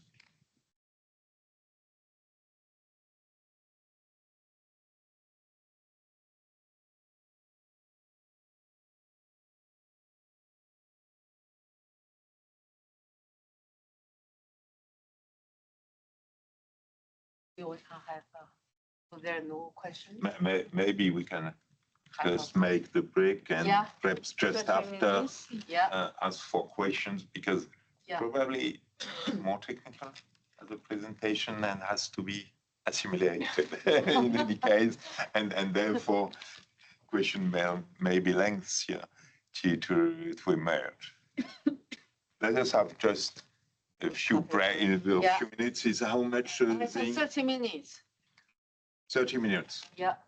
Okay, we are on time. Okay, let us have. Thank you, and thank you very much. Thank you. And we will come back. We will leave the presentation there, so that the right question will come in. Clean. Yeah, analytics. So the like moving internal external side. So working risk, but also advisory, financial services. Alors ça, c'était Henri qui le faisait, je pense. Je peux lui demander, et tu veux que tu l'envoies ou tu veux que je l'envoie Very pleased. Much longer. If we started early, it wasn't as good. Yeah,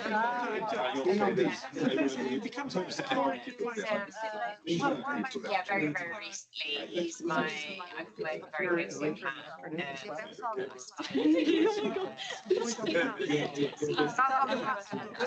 By the way, this is current. I'm not sure. So, yes, yeah. But it was Started with yeah, so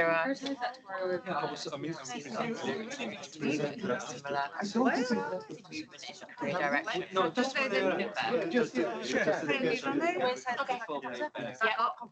but what I'm going to present is not only about in general, seasonal forecasting for parity. Alors au début, on avait dit 14h, 16h30. Okay. Yeah, I was so I'm used to how same time as Matt and several of us. You didn't have so far any sponsor for the market outside the SCOR Foundation. Very recently. There have been cases the original sponsor building the platform for the first time in some markets. Also, Comme ça, je vais les prévenir, comme ça, il y en a qui doit D'accord. Et c'est toi,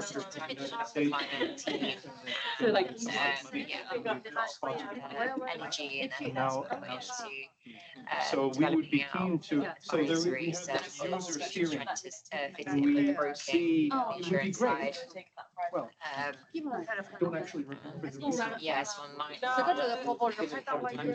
It's hard in the sense of. So I assume septembre, j'aurai celle de, comment il s'appelle, celle Si et tu as puis ça, après, je vois avec Simon, peut-être not faire wanting ça.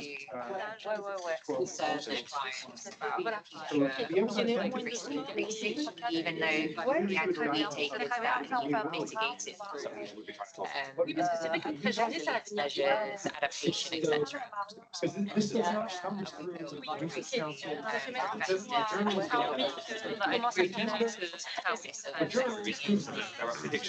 Yeah, so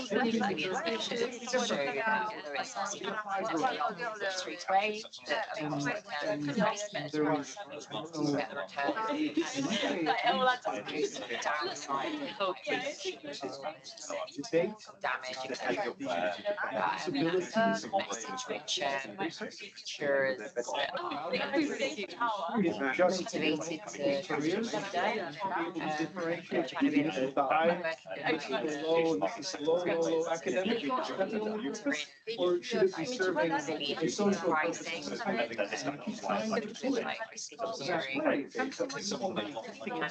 structure? People along with it. It's the same hierarchy. It's just that, okay, now instead of all the measures. Yeah, no, exactly. This offers a. Yeah, on the outside.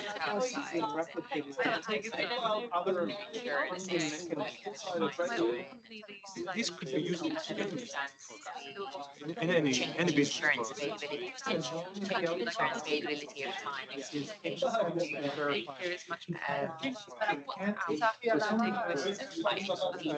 It needs to be measurable. Means you can write a contract. That can resolve using an independently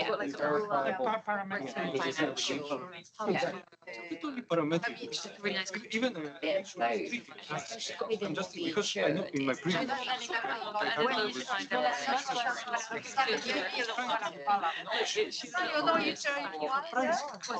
insurance she goes like this. Because I think even in terms doesn't mean that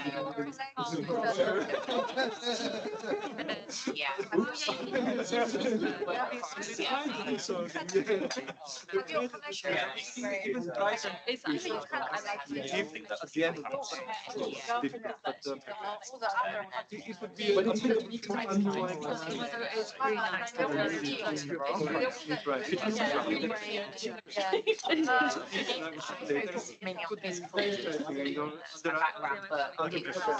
parameters that could be used to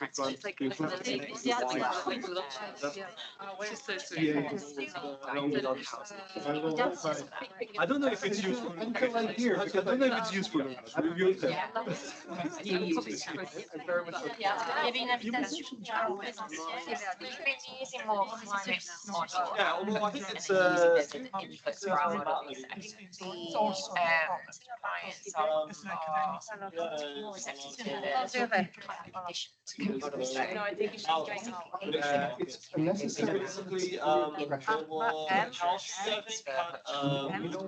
More understood. The release, so it's been. Work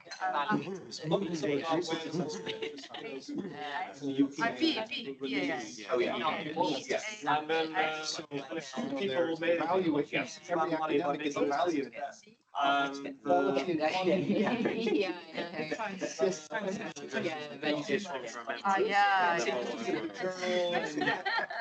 quantity. Why do we have to do that? Because in the absence of the requirement some sway, what do academics do? So this is a pressure. There's a reason why it's necessary for their I've seen the take. Yeah, Like insider trading is the whole point. Yeah, we worked with them on a. So, they were like, for all what's I the- mean, it's just like, of, I was in London just just buying intertwined, So for the commingled they got with those incentives, those career we were trying reputation considerations. It's not generating. Yeah, but that's it was good to see you in Widely sourced, set of information, creating a forecast that is. It's a little, I guess, how would a. Incentive. There's a political economy. There has to be some or anything like that. But there's a political economy. Yeah, it's one of those things, yeah. To academic Grades work. and everything, but academic it's research. just, Howden specifically, like. It's a separate Grown case. so much through acquisition, actually data is such a challenge for us because it's a bit disjointed and not, it's not fully centralized yet. Whereas at GW, It's a bit of a new world. easier to Very much. Not much more on the sort of academic side. Theoretically, yes, we do have exposure to games and all of this. But also we have to be, it's hard because there's only so much we can actually Yes, the market collapse, right? The market failure. So it's like you want to know you're sitting on this like gold. So there are various mechanisms that can be used to try to against. Yeah, well, that's something I think I know. Thinking like, So, let's go. but then the warranty itself has to be present. I was talking to. Well, I think it's, I don't know, I think it's like, So, specific, it's not exactly in, used car it's like anonymized, I think it's there, like, bail obviously they're bonds. right. So if you're ordered by the court to, You're by the court to appear for a trial. We're basically building.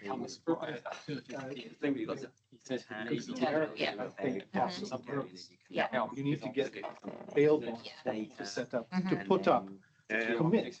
Well, it's becoming a real To put an extra political hostage. a certain amount. Also people are already preparing. Well, indeed, depends on who you are, whether you're at risk of leaving. So you put that as a hostage. You give it up as a hostage. People who have license access to terminal. And so. Everything is up for sale, yeah? So if I'm not going to be countries like the UK, we've got a lot of interest in the Arctic. We're not an Arctic nation. I'll give you the warranty. What value is it? Okay, so you might need to escalate. So to make that warranty It's a bit of a mix, isn't it? So, credible, I might have to put. Oh, the US just decommissioned. So that holds until, the maturity that you're interested in. And the US But always that's had much more two expensive. ice-breaking research ships So there. They're between the tools and the palm. getting skin in the game this way. Explorers from way back. And they've just cancelled, they cancelled the And then you Goose mentioned the. like 2 years ago. This year Yes. They built. Used and they have nothing. Indeed. Which is just extraordinary. But in the European Union, I think there are sometimes there are initiatives underway Yes. to regulation of climate service. Well, you should. To us. You have to show and I don't think it's been. But then we're finding that Because this is intellectual property. I'm gonna give up my intellectual property. There are ways we can feed into this. I mean, we're part of the sector, So so even we don't that, exist to make principle, we spend money. independent We evaluator, spend and on the money, physical side, we're but going in to the end, will be and the output is better information about objects, better and actually there's work at as it's UCL. Sorry, but I'm so just going to say, if there's a way for us to really interesting. Whether it's quality rating, yeah, they're giving badges, green, more likely. some sort of stoplight system, red, green, amber rated forecast. It's EU funded, an EU funded project to begin get that felt, but like that. evaluating goal is to When be we forecast doing providers our modelling, that brings together. very conscious that it's just one It will be a box ticking driver exercise, out so lots of don't. different things. And to kind of bring it all together to do the interdependent modelling and Real pleasure. really release. But I think, I mean, we want to combine that. They are. We are going to talk Just later. doing If you have any questions for us. Realising yes. Science partnership. It's not straightforward. I understand. Now I'm starting to understand better You could do if you wanted Yeah. not much I have to say. I mean, even just looking at the information. And then if you streamline things, the totality is greater than the sum of the parts. So, Then, you know, you still got the issue. But I don't know if that's exactly what There are some other ways Yeah. in our, but for the insurance, reinsurance, and from what I'm doing, because my Yes, yeah. biggest part of my job is to improve our view of risk. That's just. So in some ways, actually, And then top for down climate risk perils is also maybe. Yeah. Yeah. Climate risk perils, we look back in the history to understand that, and then we also try to have a forward-looking view as well. And then with this forward-looking view, then maybe that pretty would top down. Yeah. That's what we are already trying to extract as much information. At the same time, I didn't want pursue like an idea around the top down and seeing what clients have that improve our insider trading. But then if we have something that. No, I mean, I think you know, at this level, and you know, then every if company it identifies hotspots or whatever, then we can differently start in to different drill down, ways but- because they have R&D like So anyway, specializing on. It's very interesting. Yeah. So we do what anyway, will be we the are next trying to hurricane do season, or what will be actually the next sort of 3 to 5 years hurricane season. Rather We than don't- active we care about the next year, but it's I like to think we do well if it's actively given what we do, but Yeah. that's probably not how we need selling. I'd say it, And then is it it's difficult to price for the next year. So, no, it's decisions not on difficult. product You don't want creation, easily you to know, adjust the advisory price pieces. because you have a Your relationship. data, your software. You don't want always. Yeah. And then- How did you get and also the Yeah. risk, let's say. I saw your joint director. Yeah. So the market changes, so you need to take into account Okay. the market changes, it's going up and Yeah, the hurricane is part of the climate. MMM? I don't want to change. Well, just indeed, for- indeed. Yeah. I don't- Yeah.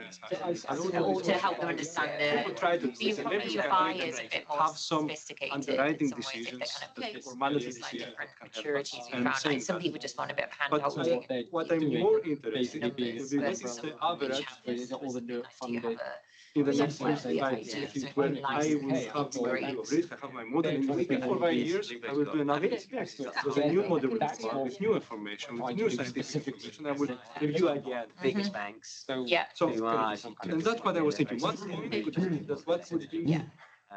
No, but it makes sense. The I time mean, period. it is a, 3 years, for example, is Yeah. too long. They are looking. it is the appropriate Is word. it too long? You know, I mean, We haven't. And that- your point about valves is. We haven't done it, but we want to. As much as climate change. Then we can get other, Yeah. and then as a trying to understand better. Yeah, trying to find a word that's a good And we are, Side. some other companies, they don't have R&D, they don't do Trying to anything, they just translate it to the end. is what as this it is. is Others, they're doing much like more where related insurance to can the help with tail next risk year. or whatever, but Well, Because it's landing, pure I will data increase analytics my side, which is where I pricing always by 50%. Yeah. Because also they are strong enough to do it maybe, or Yes, they're not. because we So don't do it also much. depends on market behaviors and Insurance dynamics. liability. So it's not straightforward, just Yeah. It's very, very. I'm going to use a forecast, Yeah. change But everything in the that's company. interesting. I'm really interested Yeah. sequences to see how Yes. the dispersion Isn't it? scales with time. FBI, because you don't say. This is the one thing that I'm Oh, no, you very, you spell Yeah. every. especially. So you want to get the actuaries involved. Ah, okay. The team that you're in is If the dispersion quite big then as explodes, well. So there's a lot. I mean, Okay, as at the same year, sure. I mean, basically, These grammar purists are people you don't want to hang out with very much, are they, to be Well, honest? when I was learning English, sometimes the grammar is not always. That dispersion and grows then very strict. large. sales teams. It's telling us that we don't And then really, one of the my British friend. much can happen. Yes. Many different things can It's happen. right. So, Yeah. so is it the Yeah, square root of maybe time? product. Is it, sir, or is it something that? Yeah, that's what I prefer. Right, it's also changing over time. So the market Yeah, moves that it's market evident, perspective. you're right, you're right, yeah. Very It's specific. just when Yeah, when it's yeah. your How close is that? quantity. Yeah. And not as I sell So by I'm going to say nature. as well, but the number of hurricanes is not Right. right. Translates it back to This doesn't drive the various loss. kind of What signals. matters is how much, what would matter is the number of landfalls. Oh, yes. So the US is doing, they change. Yeah, no, I've only just like Then recently it's found myself. Cyclonic energy, Yes. or? And we just think, Not even, but yes, a bit of Yes. what they see on because you Netflix make a season and your prediction. so it becomes part of I think it may lost because no one makes landfall, and no one makes landfall where there is exposure. Yeah. Or you might have just with one other in a season, organizations. like Hurricane Andrew in 1992, and it just falls. So would you be interested in It's, the challenge is always getting US coastline and saying? see the vision and support. Yeah, the- yeah. Landfall, like, you know, different We don't want different segments of the. Ideally, yes. stamp that out. Yeah, Yeah. so, for example, we do adjust the model Broker or is this a by web region, In Cambridge, let's say, we try to adjust the frequency of the model by sector. using a different type of And I'll show that organization as well, solution? with a forward-looking view for the next 25 years. Just go. Yeah. But of course, we don't know. And also, there are different opinions in second. I know, I just sort of start scrolling it away. But, and the other thing I want to say just before is that it's interesting because most of the market uses these vendor models. And these vendor models for the big periods, like for the hurricane model, for example, they are quite established, people are using them. And also, because they have been used for a long time, they tend to converge to the same answers.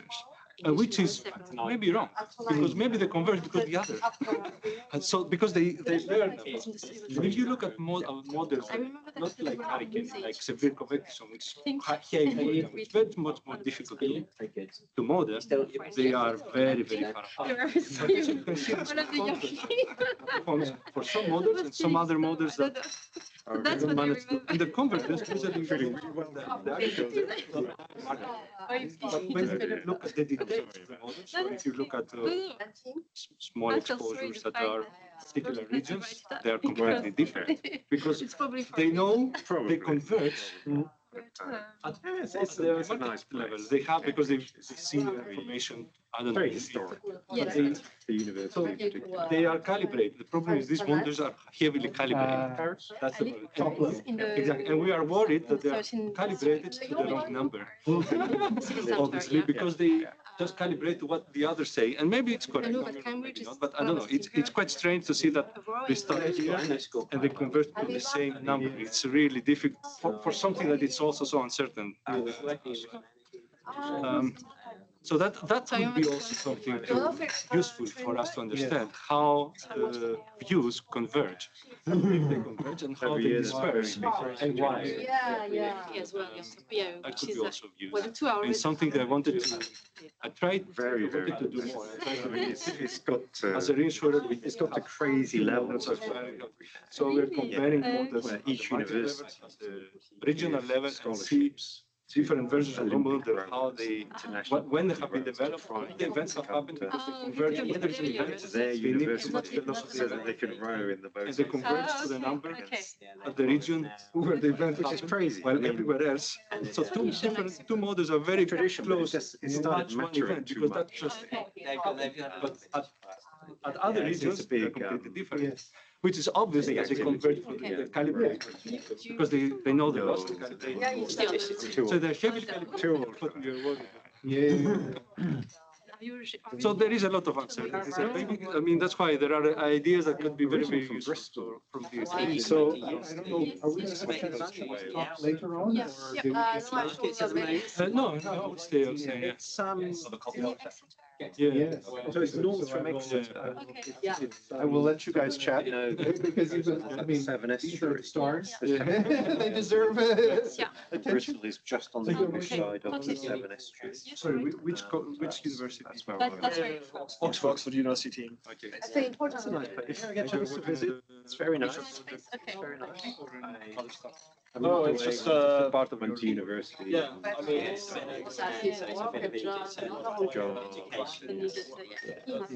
Something with it. It's a nice. Yeah, you can. interest and we. And when do you think? I mean, That's it. That's good. live or is it? I think I think Yeah. complicated is to set this up. It doesn't seem to be too complicated. Well, you need to have a software and APIs and all. You're working also to build the actual platform. Yeah, well, we'll give a presentation a bit later about some idea about how we approach political data. I mean, it's one of these things which Then is she asked for the. at a high level, it's quite straightforward. But when you actually try you end up with a lot of technical, sometimes quite technical issues and sometimes some difficult scientific around things like evaluating, somehow trying to evaluate multiple model biases and which one is more important for your calibration. Yes. At the end of the day, you've got some arbitrary choices that have to be made about when you might do your calibration, guided by your knowledge about science or model biases. Get quite complicated. In principle, it's quite sort of on a high level. It's quite So I did that because Yeah. it was my final year of I see there are quite a lot of and I could see that people were like you need to head off. and that's how I got. I was just wondering when the market Finger. opens. Yeah. And I could You can give buy you yeah. then I got a scholarship from them. How do you know how So I they went back to try to the predict it? Do they use models to predict or they are trying to just finished put numbers there that they believe it's like that and it's just one people from each or it's many people from each? I mean, it basically work. Well, I mean, Exactly. it varies. I I mean, didn't get you a don't know salary all the and I people just are doing type basically. So that was nice, but then I wanted These to go back markets, I think, to there's been France a wide mixture of anticipation, ranging from kind of serious, like detailed analysis, utilizing lots of I mean, that may be a little bit of information. People who are more just like, I think, I think it's going to be 10 machines, and I'm just going to put them on it. Okay, so it's a range of. So you get historical inequalities. You see who are getting the closer. You don't know those. You can only see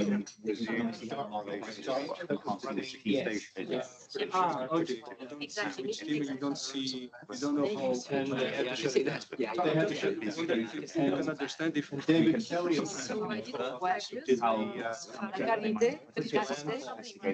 we had a conversation. He said they ended up having to determine 3 meters. So for example, if people make like block bets, because for we're essentially example, then betting you know on they're probably not using the what we get API, for your neighbors. and if they do like nice bets, you know they're probably using the API. But those get statistical relationship and do weather forecast because basically Christine and I.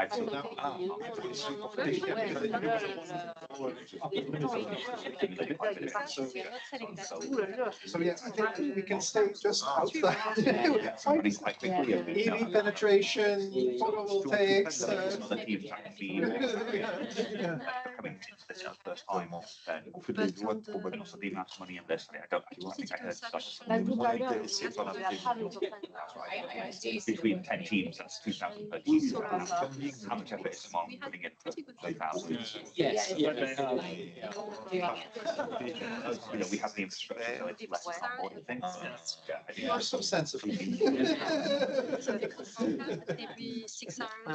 Je sais pas, je connais pas, il faut voir assurance, récolte, ça où tu dois faire la prédiction. In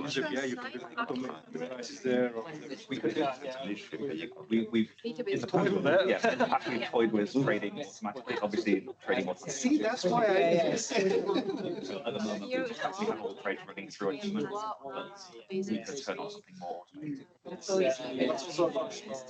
I mean, these markets, the time horizons of these markets, that's the bets on. That was more like the time, so the was more Non, making sure you can.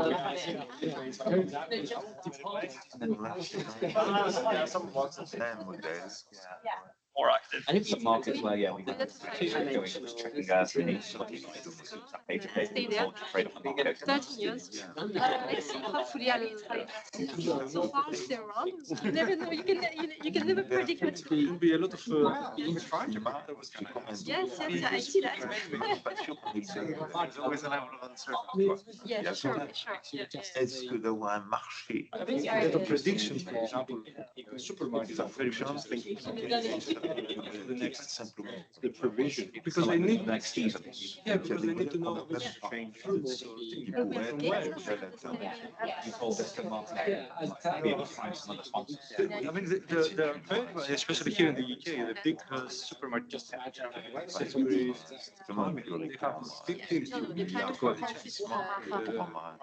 So the challenge is I'm pretty sure they use one of the issues. I think this is pretty good. So the UK strengths of this political companies and to set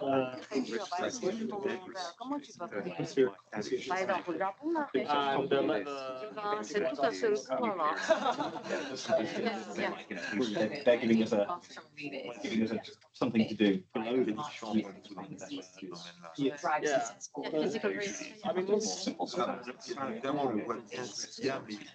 and the basic ideas are usually the same. So it's kind of once you have it, like Andrew said, there's an initialization, a lot of hurdles. Some of them. Once you have the basic system up and running, you can do that quite flexibly. So we can test the weather.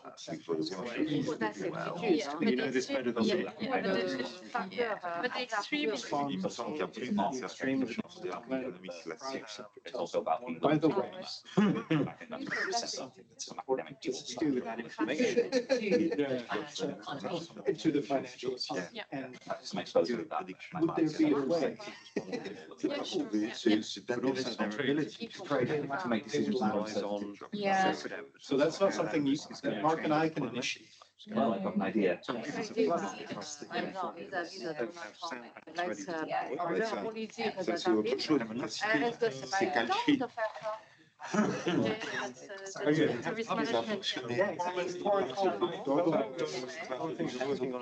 an American accent, I said, no, Canadian.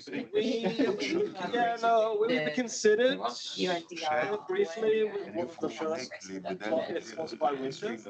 No, well, you didn't. Yeah. We did. We were on several teams that about 100. No, and now, like after a certain point, it becomes like it's like giving away trade secrets. In a way. Like, why would you still? It's giving away trade secrets now. If we, not like we're doing anything. It's not like We have to prepare because it's a pandemic scenario. Yes. But when it actually occurred, Today, ça n'a pas beaucoup d'intérêt. Mais donc, ça, tu vois, but I mean, you could, l'université ici, you could imagine turning the research that was done into papers. I mean, I guess one of our hurdles is tu vois, quelque part, parce que tu vois bien, c'est une probabilité additionnelle à une situation, yeah, well, market would be le 6 mois, le 3 du mois, rétrospective, il faut pas, etc. Ils le font là, tu vois, donc je ne sais pas ce qu'ils font. Chicago. Journals is there interest to have a job?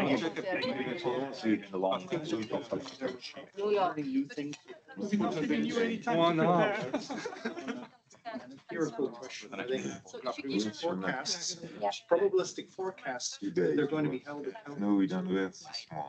Do they really? So you need a real. C'est très court terme, tu vois. So that sort of a public-private. Ce qui veut dire que c'est des modèles, tu vois, financial incentives at the end of the model modèles to make that. 10,000 ouais. this week because it's sunny, or do they need to keep it and, you know. Je vois rien. Mais attends, The words On a have got different connotations. Yes, as well, yeah. So if you use the word error, All our Yeah. teams were engaged, that's the opposite. say this is Donc, a tu dis, function, it's not an error bar. au fond, c'est pas Just the totalement errors. error. Well, that's what I'm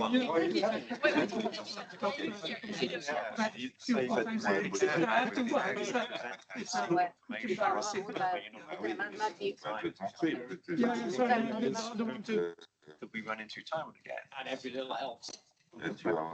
Sorry. Yeah. You know, the client system, positive feedback. Anything that anyone sees. Changed. Yeah. We'll present Yeah. Positive feedback, if it tells us they're doing a good job. You know, Yeah, it's like a positive positive feedback, you're doing really Yeah, well. your presentation was I mean, me and great. we've some of our team members have expertise which we anticipate to be useful in It was the same with hence rather than present markets, let's when I was say. in my first So, job, we yeah, were trying to do sell less now, but maybe more questions get asked. sunshine guarantee. Basically, if you go on a trip and then if it's That's one of the raining more than benefits of having 40% institutions. of the time, Yeah. you get Then if a new market comes up, First, we did it on. then even if there's no one in your team right now, you might say, okay, let's go over to the such and such And then we had department. people from the market. Yeah, absolutely. Strong arm someone to joining our team. Yeah. So we've kind of, we've tried to like cover. Oui, c'est. Oui. C'est toi qui commence. Do you like meet once a week or something? Does it bet when the market moves? How does it work? Oh, we're, 2:30, so yeah. some of us, most of us are Connect to the in Wi-Fi. Ouais. So maybe We have a chat channel, which is where we have a most of our slide. discussion. we can do, you know, the workshop. Okay, Mona. So just one person then Great. input Poser information une or question. Some people, I think, are more comfortable with the pricing model. Some people are more trading with estimation. That's about. Yeah, there's kind of lots of components which go into creating a file, forecasting, trading, like, where you can contribute best, let's say. I'll say a bit more. Yeah, so we'll be talking. Okay. take advice. A few of these, they are a bit messy.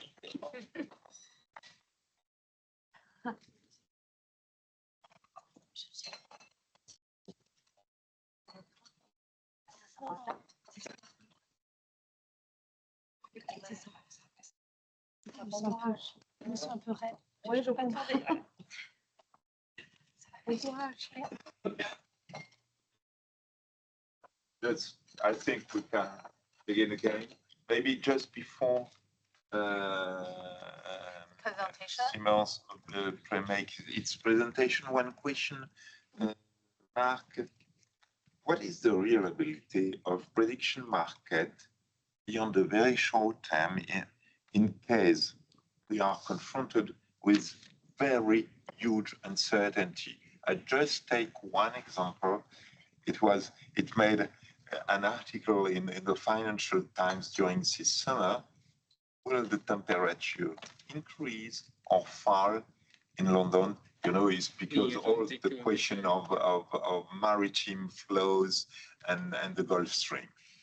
But in that case, when I have such a huge uncertainty, what is the value of the prediction market? Because beyond that is the model we are using. And here, the question is not that we have, so as in finance or in economics, competing models we know relatively well, Canadian one, supply side one, etc., etc. But here is because we have one model, which is the one of the IPCC, mostly, maybe of also the UK Meteo for London, for example.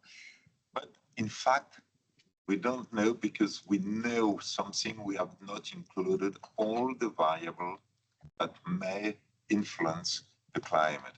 Then what is uncertainty, the value? Can we make very big errors when asking for a prediction I think market? because because the market produces a probability distribution, if there is a large uncertainty in a particular question, what you would hope is that the prediction market will reflect that uncertainty and tell you that there's a massive uncertainty. And that in and of itself, I would argue, is valuable if it prevents people from sort of latching onto a particular forecast. Yes, but it supposes that I have beyond that, beyond this probability, I need a certain model. I need to know what is the model which is behind. Then I have an uncertainty on the coefficient of the model, and by definition and consequently, an uncertainty on the results of the model. Of course, I can discuss how the distribution of the uncertainty distribution of the coefficient, normal, non-normal, etc. This is beside discussion, and we can deal with that. But if I don't know what is the true model, not because there are competing models which can be true, but because I have one model, but I know that I should have a more complete model, but it's very difficult to build it. In the case of the IPCC, it's the difficulty to introduce and incorporate, for example, maritime flows. I take just this case. It's not because I am a partisan of maritime flows. That's the key determinant of the climate. Just because it's something we have not well modelized, and we model as outside the IPCC big model. Yeah, so I think the prediction market, it can't generate information that isn't there. It can't. It's not a substitute for expertise. It's a way of predicting expertise. So I think but it can also assimilate sort of more tacit expertise, where you're saying, I've got my model, but I know it's missing stuff. So and you can then, someone trading in the market who has that model can use that tacit, knowing the limitations of their model, can inject that information into the market by the way that they're not just going to naively, bet on what their model says because they're not comfortable with that. And the prediction market is one way, not a perfect way, but arguably as good a way and possibly the best way that we have of capturing that sort of more tacit expertise, if you like, the distrust experts have in their own models, so that you can reflect more uncertainty, that less quantifiable uncertainty. There's at least you have a chance of capturing that in a quantified way. I hope that somehow answers that somehow. Yes. Maybe just one point further, because here we could make the parallels. For example, political science models for will Trump win the midterms or not? Here we don't know what is the true model, and if moreover we don't have a model for modeling that at that point, or we know that we cannot model all variables, of course. But then we have some key problem which is linked to the fact that, of course, we can have implicit probability, but then we can make very huge errors. I agree with you, we can have a prediction market, but it is not because we have a prediction market that we cannot make big errors. Let us take I am a politician. I want to decide what to do concerning heating in London. Because if I say, okay, because temperature will increase, it's not a major concern in the future. London will be such as the Riviera, and a very nice place to stay. It's just a kind of, it's not a true story. I am telling you just as an example. Of course, if the temperature is declining, I have to take exactly the opposite political decision. That is, say, okay, I have a concern there, and how to manage it, because, of course, of climate change otherwise, and the situation of the planet, which is not only UK, but the planet, etc. And therefore, what is then Of course, I will get an information from the prediction market, but what does it mean truly? For example, if I am a political decision maker, I don't take an insurance. Of course, fortunately, we don't have so much contract except in longevity and some mortality contract, but in non-life, we don't have contract over 30 years or 40 years. Therefore, we are protected. We will adapt progressively. But maybe for some infrastructure decision, it's not the case.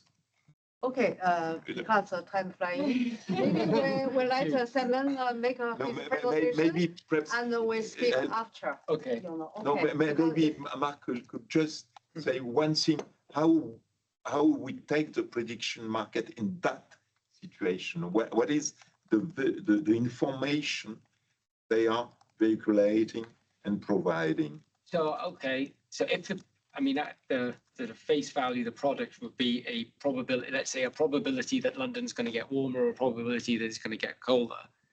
And then you face the same problem that you get with any probability forecast, is how does the politician make a decision based with that kind of probability?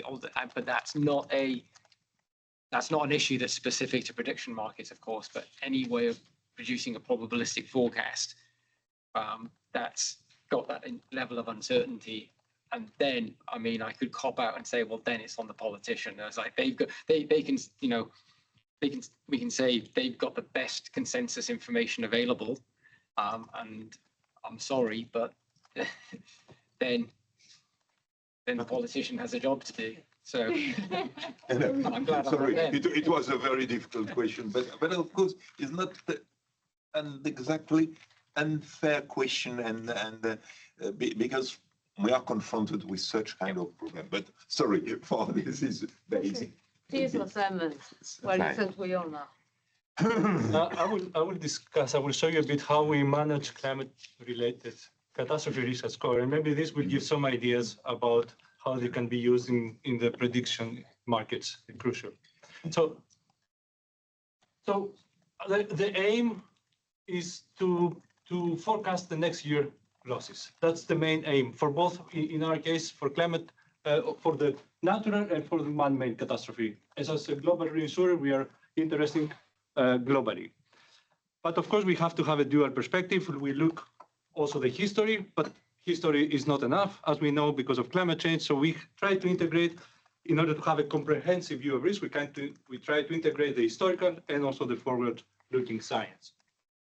However, that's not an easy task. And you can see here on the right, for example, as a global reinsurer, we get losses from many, many events. All these colors are tropical cyclones, earthquakes, severe convective storms. And in any particular year, we can get losses from many perils. We can get that happen in many, many different regions of the world. So what we really want to know is, are they happening in the correct frequency? Are the losses we are getting are big enough?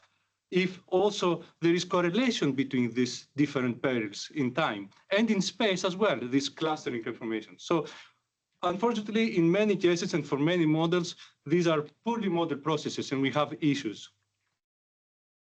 And often we get these so-called unprecedented events, or events unexpected, let's say, events that happened and they caught off guard the reinsurance industry, ourselves and the other insurers. And these are some examples of the last years of events that happened, just recent, actually. So I'll give you these examples. Bernd flood in Germany in 2021. That was the costliest natural disaster in Germany and in Europe to date. In France and in Italy, we had very strong hailstorms. Actually, in Italy in 2023, the European hail size record has been broken twice. We had Hurricane Otis, which was the strongest hurricane ever in October 2023 that made landfall in the Mexico's Pacific coast. Then we had Hurricane Beryl that you mentioned as well, where it was the earliest forming Category 5 hurricane. And then we had this year in January, the wildfires in Palisades and Eaton, which was the costliest wildfire event in the US history. So all these events happened and we were surprise, also if losses that were very, very high, also or characteristics of events that were unprecedented. And many of the models, they didn't even have them in their stochastic catalogs. That's one issue when we look at the challenges of managing climate risk. The other issue is, of course, the trends. We see in the last 70 years, this is from 1950 to 2020, these data are from E.ON, you see that there has been a huge increase in the insurance trend losses. And then specifically in the last 20 years, the same thing for 2025, the losses have been more than $100 billion US. Actually, if you look at it 25 years ago, it was less than half.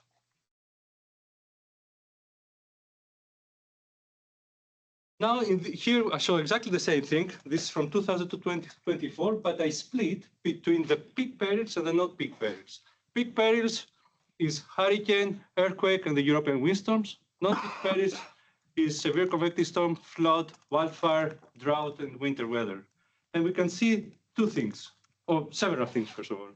We can see that the not peak perils in the last 25 years, they represent the majority of the losses, more than 60%.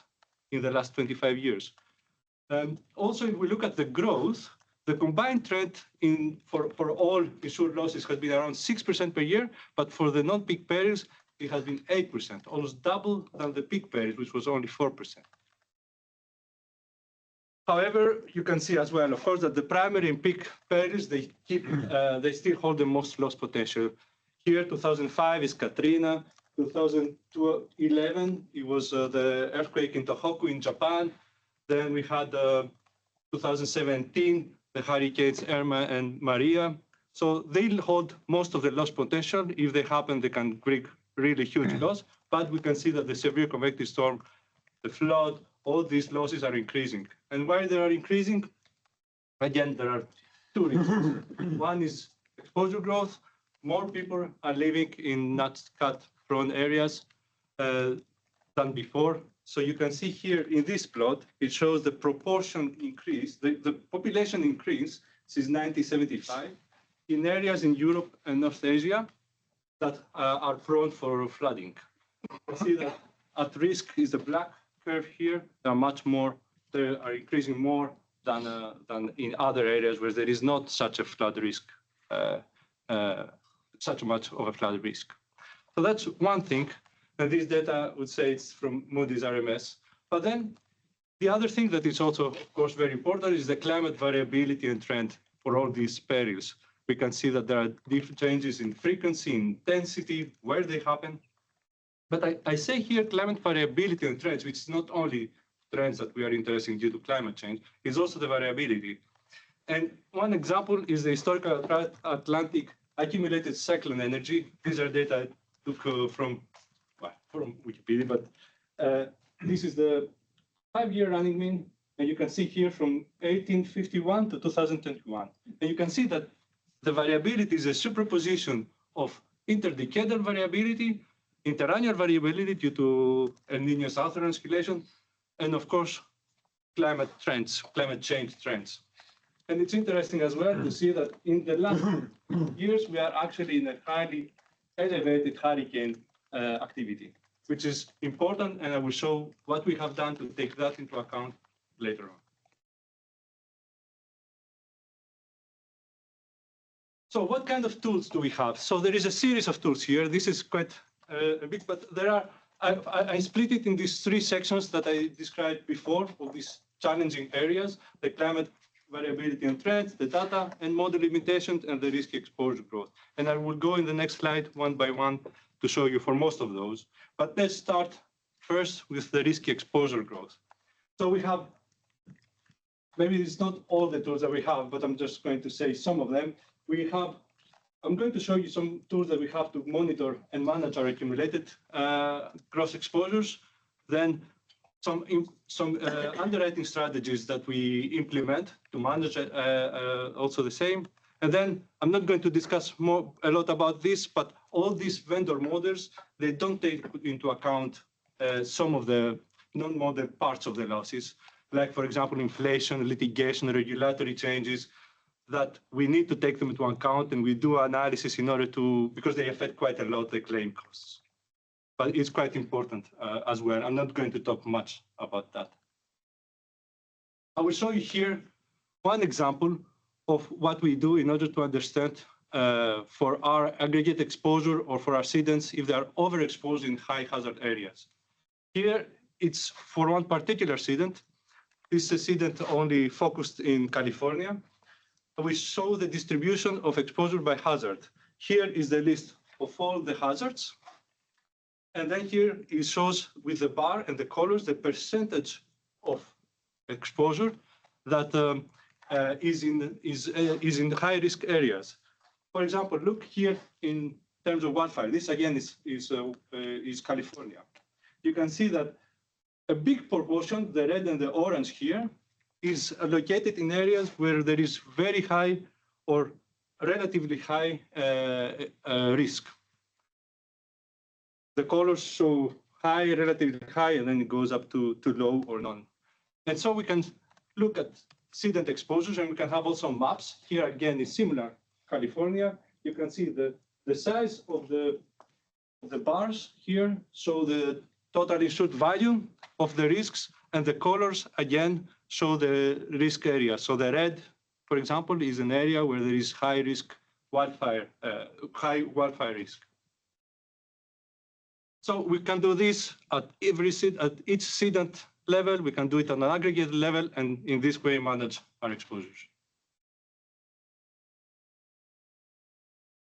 Also, we have implemented management decisions in order to specifically to focus on climate sensitive risks, to reduce the portfolio volatility and ensure that we are not exposing all these small but very frequent losses like the severe convective storm or the flood losses that are more influenced by climate change.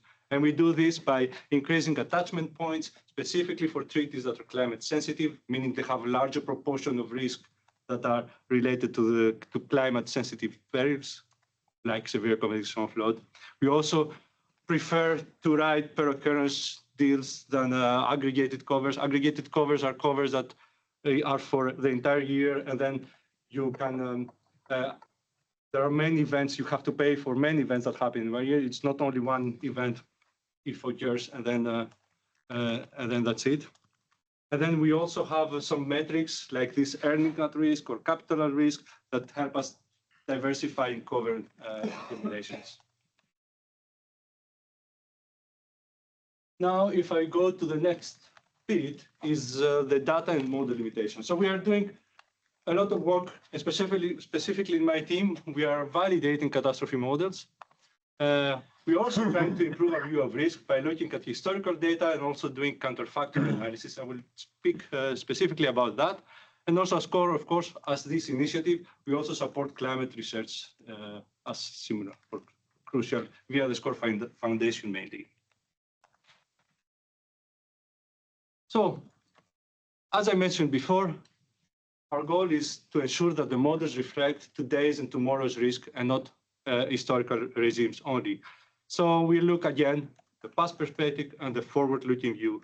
And usually what we do a SIF analysis. We try to understand what are the loss of past events, what could be the loss if it happened today. If the model is able to reproduce the key hazard and vulnerability characteristics. And of course, we compare the sedent losses that we have, past experience with the actual model results. At the same time, we are looking at the scientific literature and trying to understand if all the model assumptions make sense. They comply with the scientific research and expert consensus. And of course, if they include trends in frequency, severity, and very important is also if they have a sufficient range of extreme scenarios that are also credible, that they are also likely to happen. And when we find some things that we believe the model is not doing very well, we try to adjust them. Usually, this is how, in a very simplified way, we get our exposure data from our sedents. We run the catastrophe model. The output of the catastrophe model is ELT or YLT, this event loss table or year loss table. It's practically a time series, an annual time series usually, or maybe it can be, but usually let's say an annual time series where there is years, events, the loss for each of the peril, and that's it. And this then, we take this information and we have a tool where we adjust, we are adding our view of risk. So how we are, before it goes to any pricing tools or accumulation tools. And how we do that, we can do frequency severity adjustments.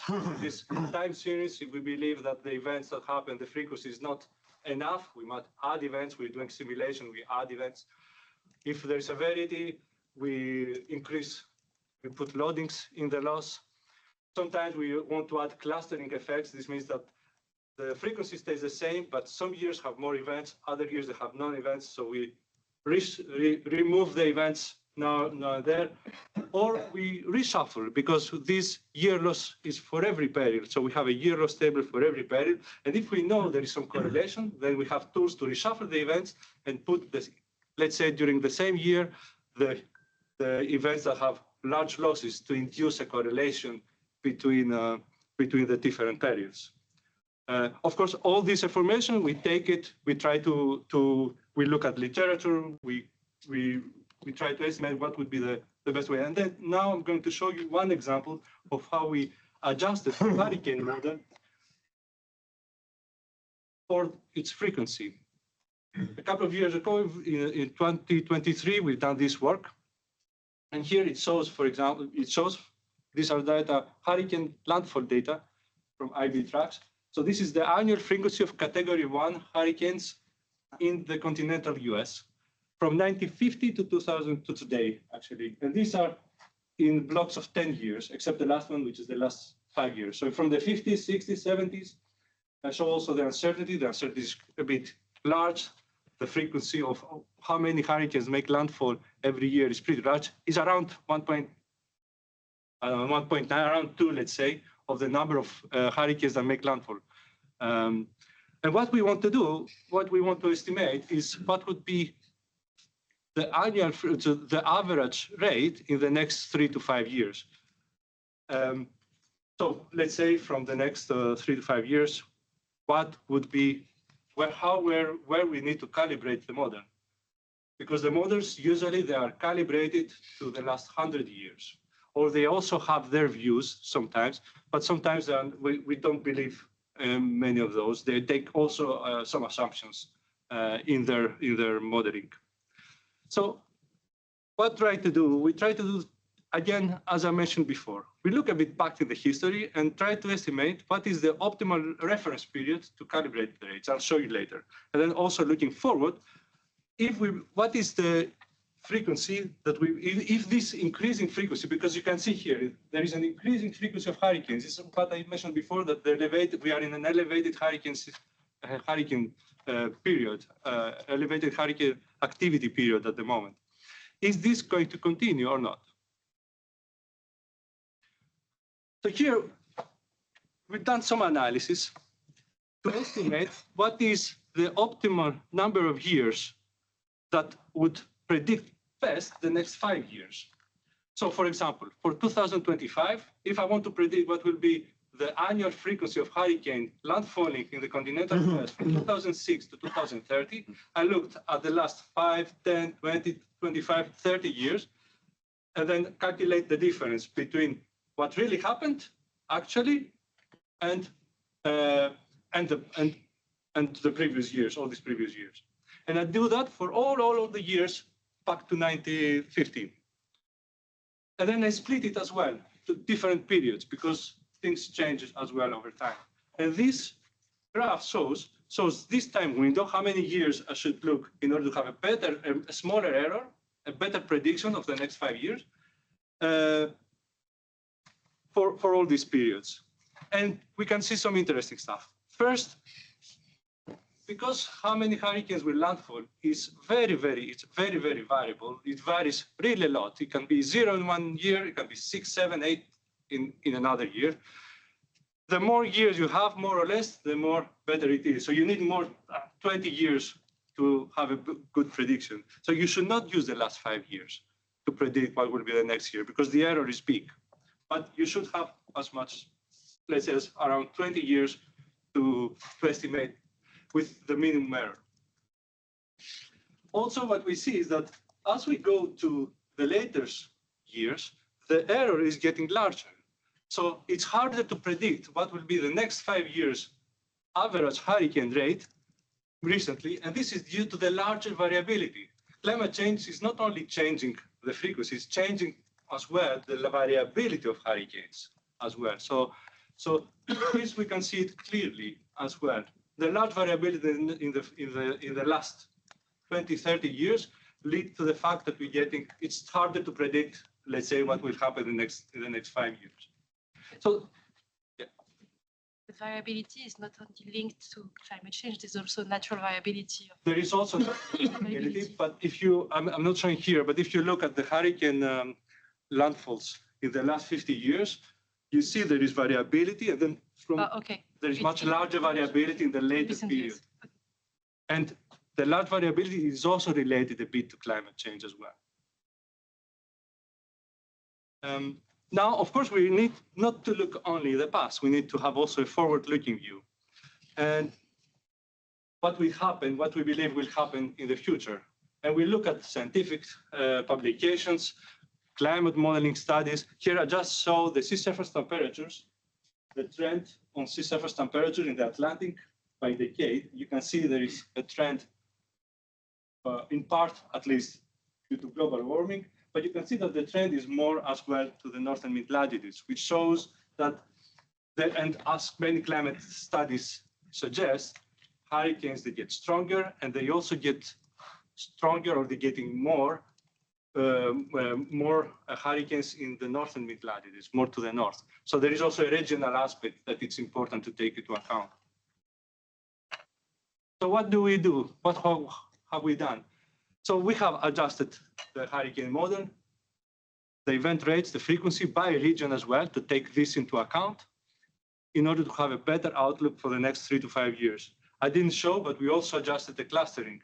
The clustering, as I said before, is periods of time where we get a lot of events in 1 year and not a lot of events in another year. And we adjusted this as well, also different by region, because we realized that in Florida, for example, you get more clustering than you get in Gulf and Texas. And also by return period as well. It turns out that in Florida, you get more clustering for the stronger events than the lower events. So we developed our own clustering methodology, and then we adjusted the model for that. So there are parameters or assumptions in the model that specifically for this model, they were developed the clustering, for example, 20 years ago. It haven't been updated, and then it's something we had to look and we had to correct.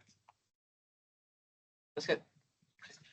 When we talk about event rates, are events getting more frequent and more severe, or are they just getting more severe or more? Very good question. So I show here the category 1 and hurricanes and above. Actually, what really matters for insurance, and 80% of the loss comes mostly from category 3 and above. Of course, category 1 and category 2 is around 20%, let's say. So we see the same thing also for category 3. Of course, because category 3 and above is much smaller, the sample, the uncertainty is much larger. But yes, they get stronger as well. And theoretical physics as well, and climate studies, they suggest that fact as well. That actually, they suggest that the frequency of tropical cyclones will decrease, but they will get stronger. So so the category 1 above will decrease, but less tropical cyclones, but stronger.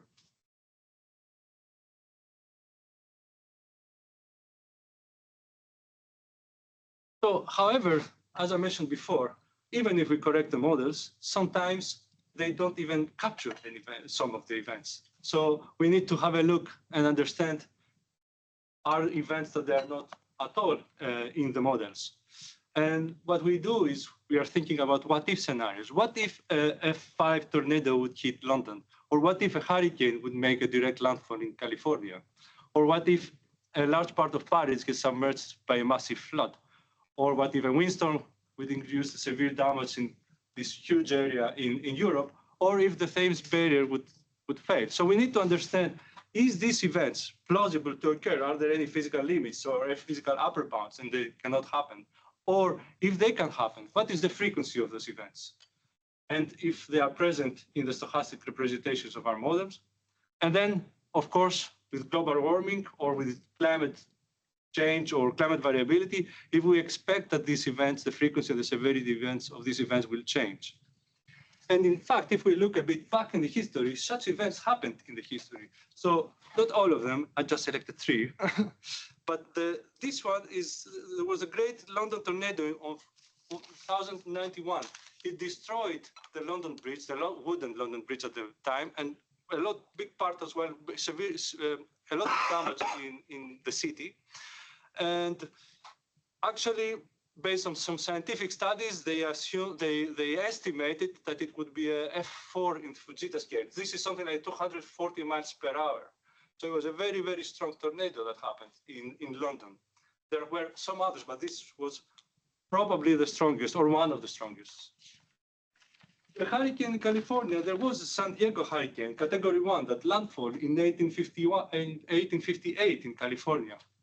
And in fact, this figure here is from Hurricane Linda in 1997, which was projected for some advisories that it will landfall in California. It didn't, but it was the strongest hurricane in the Pacific. It was a category 5.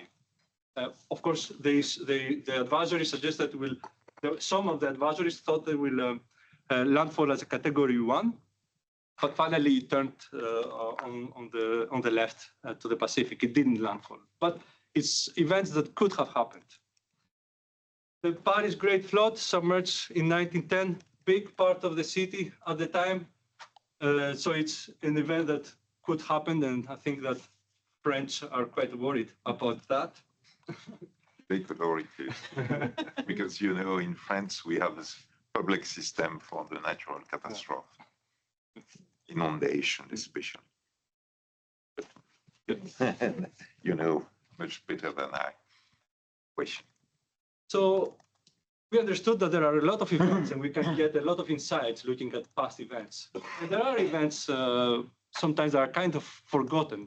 And we've done some analysis, and my colleague Stefan Rimkus, which was here, he has organized this with the University of Ulm, a student project where we try to extract as much information from the Wikipedia archives of natural disasters. There's a lot of information in the web.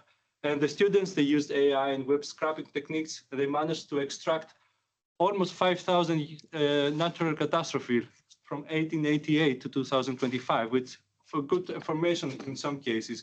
So we had a lot of storms, earthquakes, floods, so you knew the peril, you knew where it happened. In some cases, for the recent event, we get losses, number of deaths, or there is information there that could be interesting. It would help us understand this find out events that happened in the past that we have kind of forgotten. And one of those events was, for example, the 1824 flood in the Nectar River in Germany. It was one of the most severe events in the last 500 years in the Nectar River. And my colleague Alejandro, he found a lot of information in the scientific literature about what would be the return periods along the river segments, and try to find in the catastrophe model that we've been using at the time, we are using the impact forecasting Germany flood, try to find analog events, similar events, and estimate what would be the loss of such an event if it happened today. And the loss would be around 11 billion. Of course, depending which event you take, it would range from 4 to 16. But 11 billion, to tell you, it was the burnt loss, so the highest loss ever in Europe. So another event that could lead to losses as much as burnt or even higher. But then history is not enough. It's limited amount of history always. There are gaps. So we also use counterfactual scenarios. And they can provide very good insight, because small changes in an event can produce very, very large differences in the loss. So, for example, provided that those are physically possible, plausible and realistic. So we can move around a footprint, an event that happened, you can move it around, you can increase the severity, you can change the timing of an event. For example, for a flood, it's quite important. If there is a flood that happened in winter and you move it in summer after the snowmelt season, then the impact could be larger. Or also you can have scenarios for multi-hazard scenarios. What if a severe convective storm and an earthquake happens in Italy at the same time? So we do a lot of these kind of stress tests or counterfactual scenarios, often to support regulatory and auditory requests, but also we use them to benchmark empirical losses for model assessment, and that's what I'm going to show in the next slides. So we took a scientific paper that has been released last year, where they have taken 10 events in Germany, flood events, and they created 24 scenarios by shifting the precipitation in 8 directions and 3 distances here. And you can see here, this is the probability, the density of the severity, the flood severity indicator, which is an indicator that we assume it relates, and they assume as well in the paper, relates to the damage. And you can see here, 2021 July is the burn event. If you shift the event, burn event, the precipitation, if you shift it and then you do all the flood modeling, inundation and everything, then you can get losses that are lower, but you can get losses that can be 2 or even 3 times larger than the burn event. So these are 2 assumptions I want to say. Of course, we assume that the damage is proportional to this severity indicator, as stated, of course, in the paper. But we assume that the insured damage as well is proportional to that. And also we assume that all these counterfactual scenarios have the same probability of occurrence. So if we do that, first of all, here it's the last 20 years of insured losses, market insured losses in Germany, the annual maximum. This is the annual maximum. And you can see the 3 events that were the largest losses. And we just looked at these 3 events. 2002 floods, 2013, and then 2021, the burnt loss of 11.3 billion. And if we look, the average annual loss is 1.39 billion. There is uncertainty, of course, because it's not a very huge time series of data. And then on the right-hand side is the occurrence exceedance probability curve. Is the y-axis is the return period, the x-axis is the loss. And just empirically, the burnt loss is 1 in 23 years because we have 23 years of data. I mean, if you add the event that you find in 1824, that will have similar losses here, and you assume that no events, okay, you say that it's the highest one that you find in the... That was the highest one in the Nectar River. So it's not in Germany? We could, in Germany, it's in Germany. Yeah, but is it the highest event in Germany or in the Nectar River? In the Nectar River. It was a 5-year period. And of course, it's difficult to say what would be the loss, but you agree, I agree.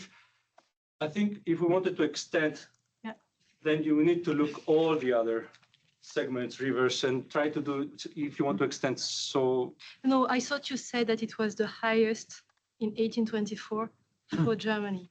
And that so that therefore you will have like 2 losses of 11 billion in 200 years, and therefore we could smooth out a little bit the tail. Even more. You're right.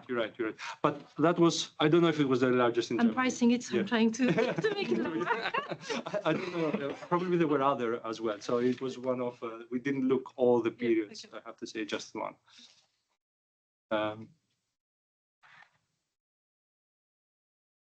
So here, we just add for these 3 events, the average and the range based on these counterfactual scenarios.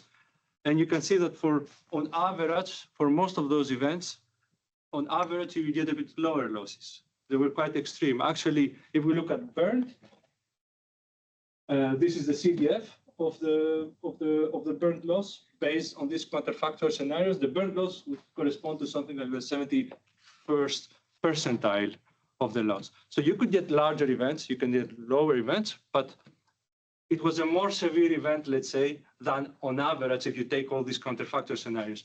For the 2013, it was a much, much stronger event than what would have happened otherwise, and also stronger event in 2002. Of course, it would be better if we had all these events. There could be some events here that could produce much higher loss, but we don't have everything. But that's one way to do it, let's say, and that's what the data we had. So if we calculate now, based on, take into account all these counterfactual scenarios, what could be the burn average loss is a bit lower, as I said, instead of 11.3 is 9.6 billion. The average annual loss is a bit 8% lower. And then you can see here, I put all the combinations for these counterfactual scenarios, including the uncertainty. We fit also some extreme value distributions, and the return period of burn drops around 1 in 40. And then you can also understand a bit what is the uncertainty. So the uncertainty is quite big. As you can say, it can range from 20 years to 25 years, if I remember, to around 100. So you can also get an estimate of uncertainty as well, which is useful for benchmarking based on your model and then define your view of risk.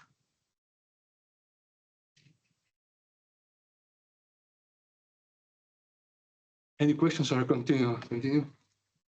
Okay, and then what we are also doing, of course, is to look at the climate variability and trends. I will talk more about forward-looking. What would, for example, burn be in a future climate? What would be the loss? But of course, we also calibrate catastrophe models. I want to say that as well, based on current trends, because we get, whenever an event happens and we need to price for next year, we take into account information of losses. And the other thing we are trying to do always is to update as often as possible our catastrophe models with the latest versions that take into account all the latest scientific insights. But in terms of forward-looking climate change tools, we have a list of ways to do the assessment of the climate change impacts. And I show here, first, we have the climate change stress tests. This is something similar to counterfactual scenarios. There's a footprint scenario specifically designed to understand the impact of future losses. There are also climate condition event sets, so adjusting the frequency and severity of the models, of the output of the model, similar to what we're doing for the calibration, just also to estimate what will be the loss in a future climate under different emission scenarios. And for that, we use a tool that has been funded and developed by an external collaborator, a climate change tool. I'll show you some results afterwards. We also use vendor models that they develop, some called climate condition catastrophe models. These are models that they have all their hazard, let's say, has been redeveloped. It's a new stochastic set, take into account the fact that the climate change, let's say, influence. And so this means that they don't only change frequency severity, they can also shift the tracks, for example, of a hurricane, based on what the future climate represents. They usually take information from climate models. And there are fewer vendor models as well, that they also take mitigation and adaptation views in their estimates. I will show you some results next on those. So we use a combination of those. In 2023, we've done from the French regulator, the climate change stress tests, where we assess the physical risks in our SCOR combined portfolio for different perils, the perils that we have much more, they are climate sensitive, and we have also important exposure. So you can see here, Japan, Europe extratropical, Germany flood, UK flood, North Atlantic hurricane, China flood, and then we had also some analysis with for agricultural risks in India and Brazil. And you can see here that, as expected, the largest change we expect for the flood models, Germany and the UK, and then China. For some models, we see also a decrease. Europe windstorm wind, we expect a decrease in the average annual losses, but we see an increase in the surge component due to sea level rise. So whenever there is a windstorm, you see also a surge that is increasing, and due to sea level rise, we expect higher losses from surge.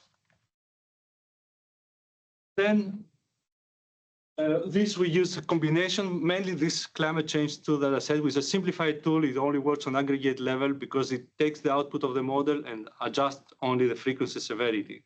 So it's a simplified tool. Here, this is, we try to estimate the burn type floods. So let's say a return period of burn, let's say 1 in 40-year return period of burn, what would be the loss in a future climate? Because this model from impact forecasting is able to, has stochastic set, it has versions of the model that they take into account different emission scenarios, like the midterm 4.5 or 8.5,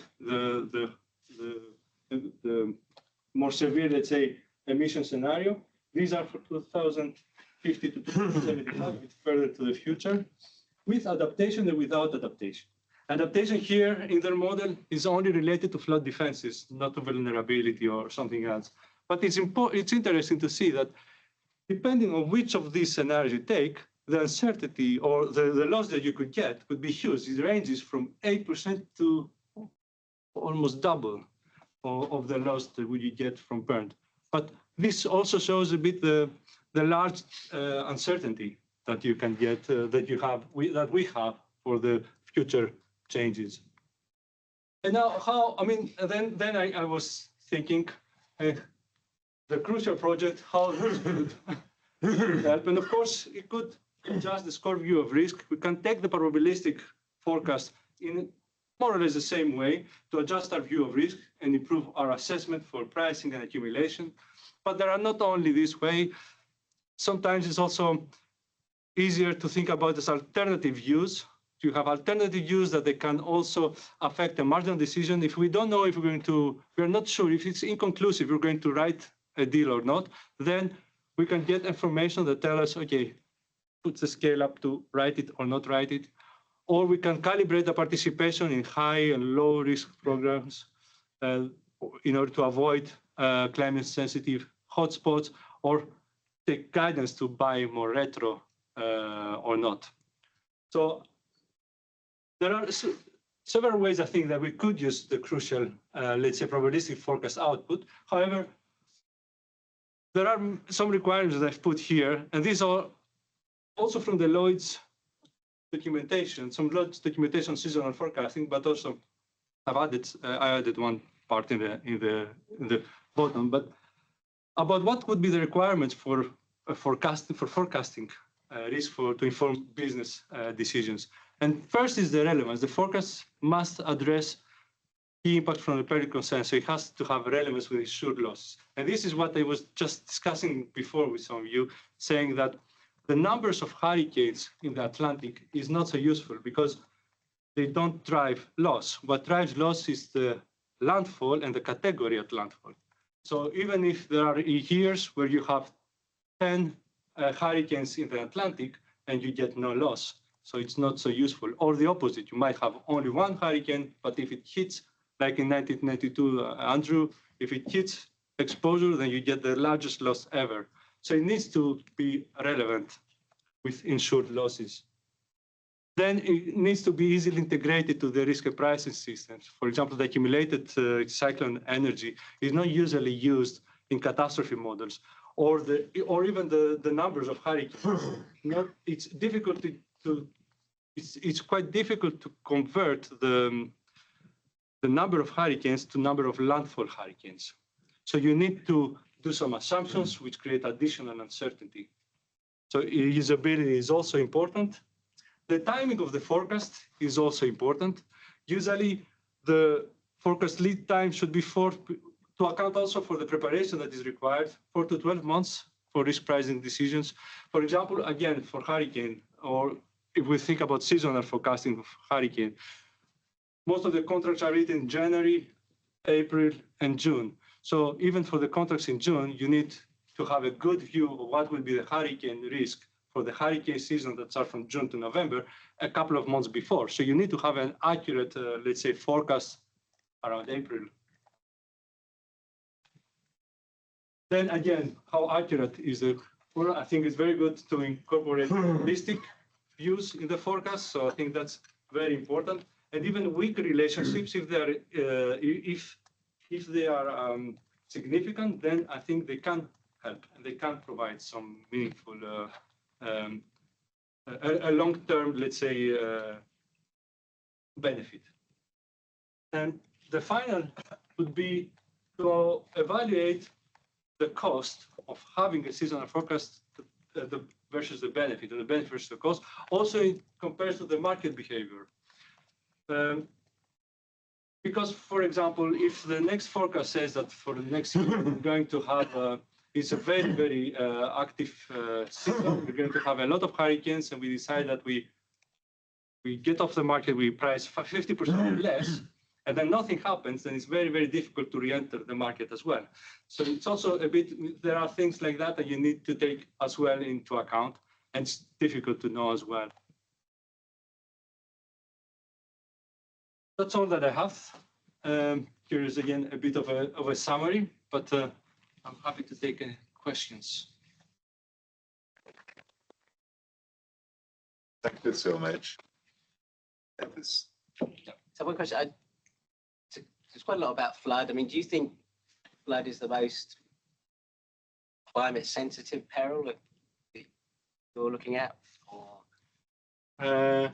So, I mean, I think yeah, based on the results, I think probably yes. I think there is ample scientific evidence that we expect there will be more flood. We expect, due to temperature increase, we expect more water vapor in the atmosphere, which leads afterwards to more precipitation. However, it ranges really a lot. Flood ranges really a lot by region. Even precipitation changes really a lot by region. It's also non-linear. So you don't expect a linear relationship. There are many papers that show that there is a non-linear relationship. For example, in the Mediterranean, you can expect, or maybe there is an increase at the beginning, but then it gets so dry, it never stops raining. Everything has been evaporated. I'm getting a bit more extreme, but it's very non-linear. And then it's very different, the precipitation with the actual flood. What flood depends a lot on flood defenses. It depends on many, many other stuff, which I think is by far the hardest peril to model. So it's difficult to really estimate. But I think that the precipitation, the flood is the more, probably the peril that is more susceptible. But I would say also wildfire is quite susceptible to climate change. Yeah, it's difficult to say which one will, but I don't know if I answered your question. When we read the IPCC reports, there seems to be more certainties on temperature-driven perils. And the second one will be precipitation. And as Simo said, it's like maybe on average there will be less, but when there are some, they could be higher, and that could lead to some more precipitation. I think for the wind or for the hail, there is less consensus as well.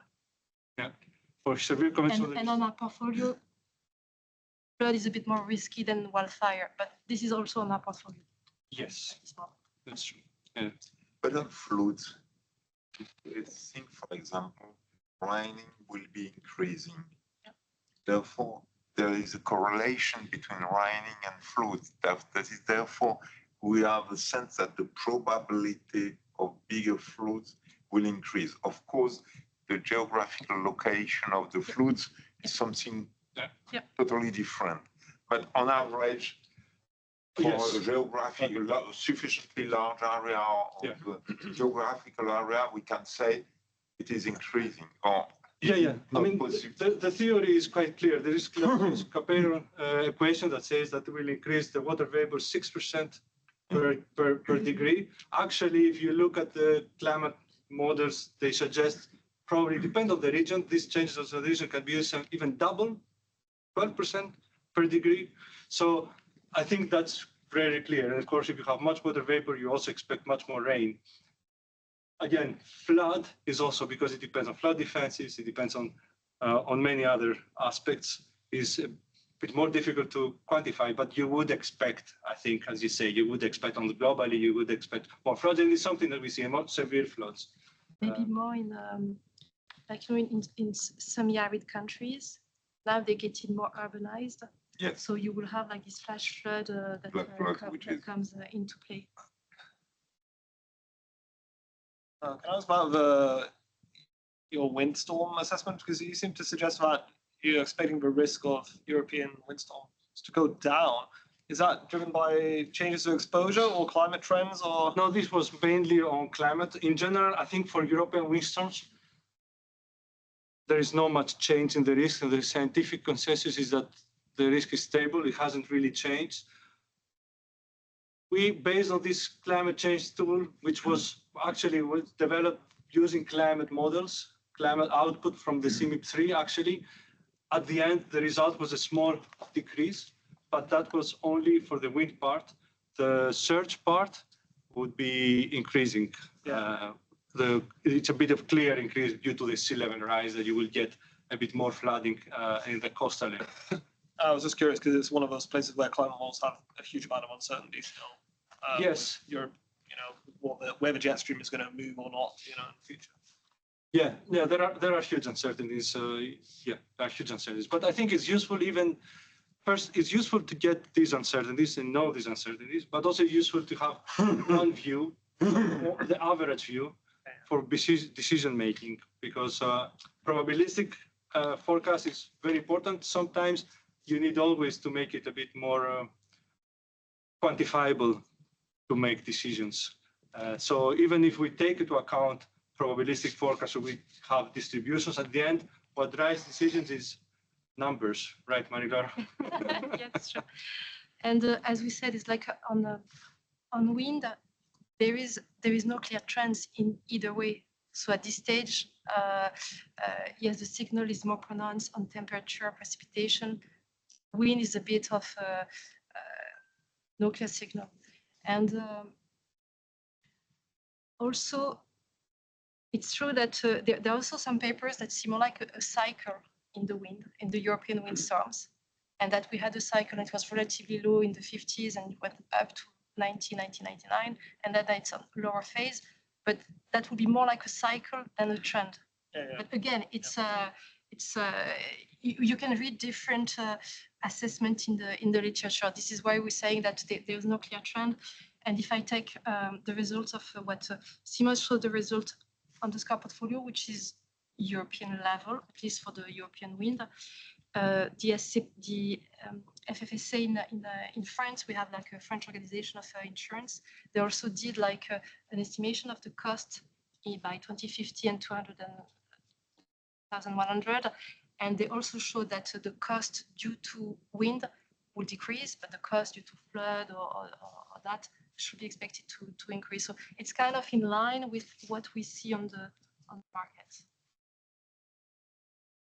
Yeah, on average now, also because it relates as well to insurance penetration as well, on average, we are getting more losses from flood in Europe or in Germany than we get for wind. Just a question, because we had a relationship which has been made by Mark between the price and the probability. In fact, do we see such a relation concerning the natural catastrophe, especially concerning floods, and that is a relationship between an increasing probability and an increasing price on the market? Of course, looking beyond the cycle, the price cycle, etc., the pricing cycle, because we know that it's something very customary, and we see all the time. Or is it something that at this point in time, we don't exactly know, or we are uncertain? I think of course, there are many factors, and the first factor is capital, how much capital supply is there on the market, but nevertheless, do we see something or not? I think we see, because events happened as well. The bird event has increased the price quite a lot, and only this event, it was something that drove a lot. But not only this event, afterwards we had also more floods. We had floods in Germany last year. So we do get quite a lot, and people are much more worried about flood. And nowadays as well, we have much more flood models, while in the past, I think there were much less and more unreliable catastrophe flood models. So there is a bit more, let's say, learnings that we are getting from those. And those models, they tend to increase the risk of flood. So therefore, if the risk estimate, then the price... You are proposing higher prices, but on the same time, because we are on the market, you have also you are the suppliers of the protection. Maybe the demand for the protection may be not as anxious, or I don't know. And therefore, at the end of the game, the price equilibrium may not be the one we would be expecting. I mean, there's more. What we see at the moment is that there is more requests for pool that include flood and flood. Sometimes can be also convective storm. Convective storms as well is something that used to be relatively cheap in the reinsurance cover. Because we're sold. Yes, and then after 2014 in France, Benelux, there has been this has been taken into account, Then after 2022, there's been a big event in France, so it has higher up. In 2023, it was in Italy. So here, there's no consensus on if there's a trend due to climate change, but there's a real consensus that we do see losses.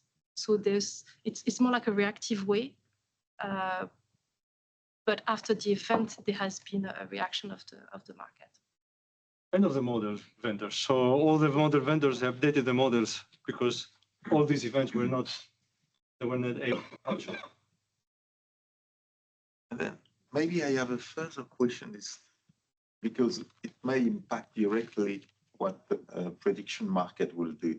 Looking at the wildfire, we have seen very big wildfire in Canada, but also in Greece, when I could remember.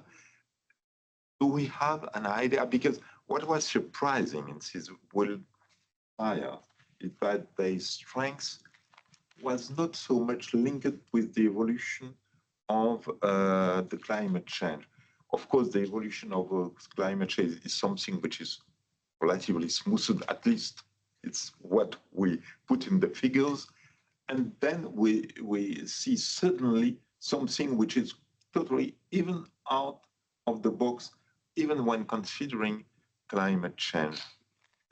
How to relate both events, or are they totally unrelated? That is, we have been confronted, of course, with something which has a higher probability with climate change, but at the same time, which shows something which, even taking into account climate change, is extreme, absolutely extreme in that context. No, I think there is a clear link. So if you look at the wildfires in the US, for example, all of the big wildfires this year or in 2017, 18, or even before, they happened at years where it's very, very dry years with high temperatures. So there is a trend, a clear trend, a correlation, let's say, I think, with climate change. Now, of course, it's not so simple. A big wildfire loss depends on many other aspects. It speaks about how they manage forests, about the firefighters. So it's not a simple one-to-one, of course. It's not a one-dimensional. Yeah, exactly. Just to add one other thing that I read was that it's not just a very dry year, but if it's a very dry year after a very wet year, because then you have a very wet year that builds up lots of vegetation, and then you have another dry year that dries it out, and then you've got this tinderbox. Yeah, and now catastrophe models are trying to develop. In fact, we have developed in our own wildfire model for California a few years ago after the events happened, because again, no wonder model was able to reproduce the events in 2017 and 18. So, and now again, we had to review actually the model after these January events. So there is a trend, I think, for wildfires. So for Europe as well, in a conference we've organized in Paris in September, there was a presentation from AXA together with a vendor company showing as well the increasing risk in Europe for wildfires. On wildfires, I mean, I've heard as well some people trying to start to use perhaps slightly different models to think about wildfires. They're starting to bring in machine learning as well to try and capture some of those different components, I guess, that can drive a wildfire. Some of those are natural, but then there's quite a lot of sort of man-made elements to wildfire. And actually, thinking about how all that comes together is you know, it's not really a traditional CAT model in some ways. It's unique. It's true. Yeah, they are trying. They are getting more and more complex. But yeah, it's again a very difficult period. And the urban configuration is also very important. A lot of models not capturing very well. So how wildfire spreads in the cities. So there is quite a lot of knowledge that is going to wildfire modeling slowly.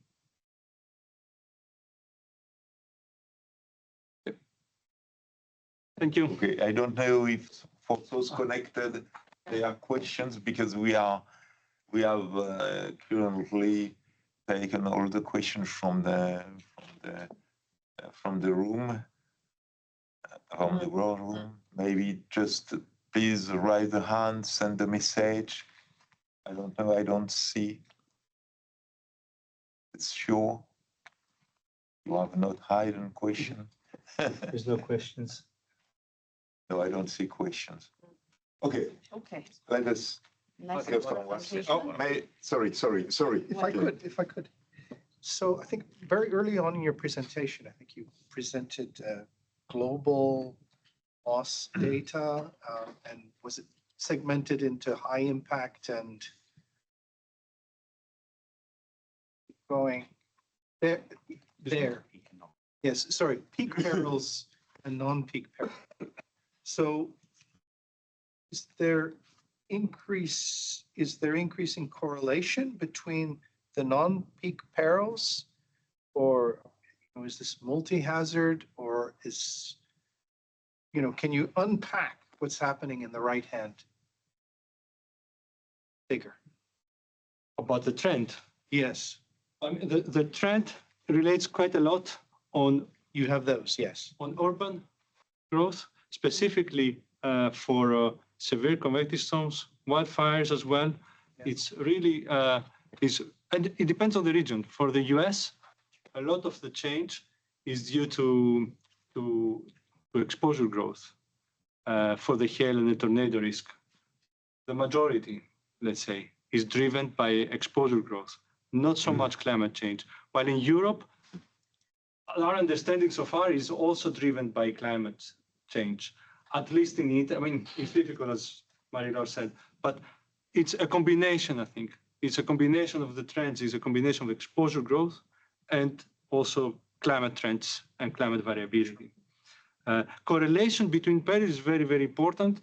Now it depends where are the perils. Here it doesn't show a regionality, but for example, there are indications that there is correlation between, in some regions, there is correlation between windstorm and flood, or severe convective storms and flood in Europe, for example.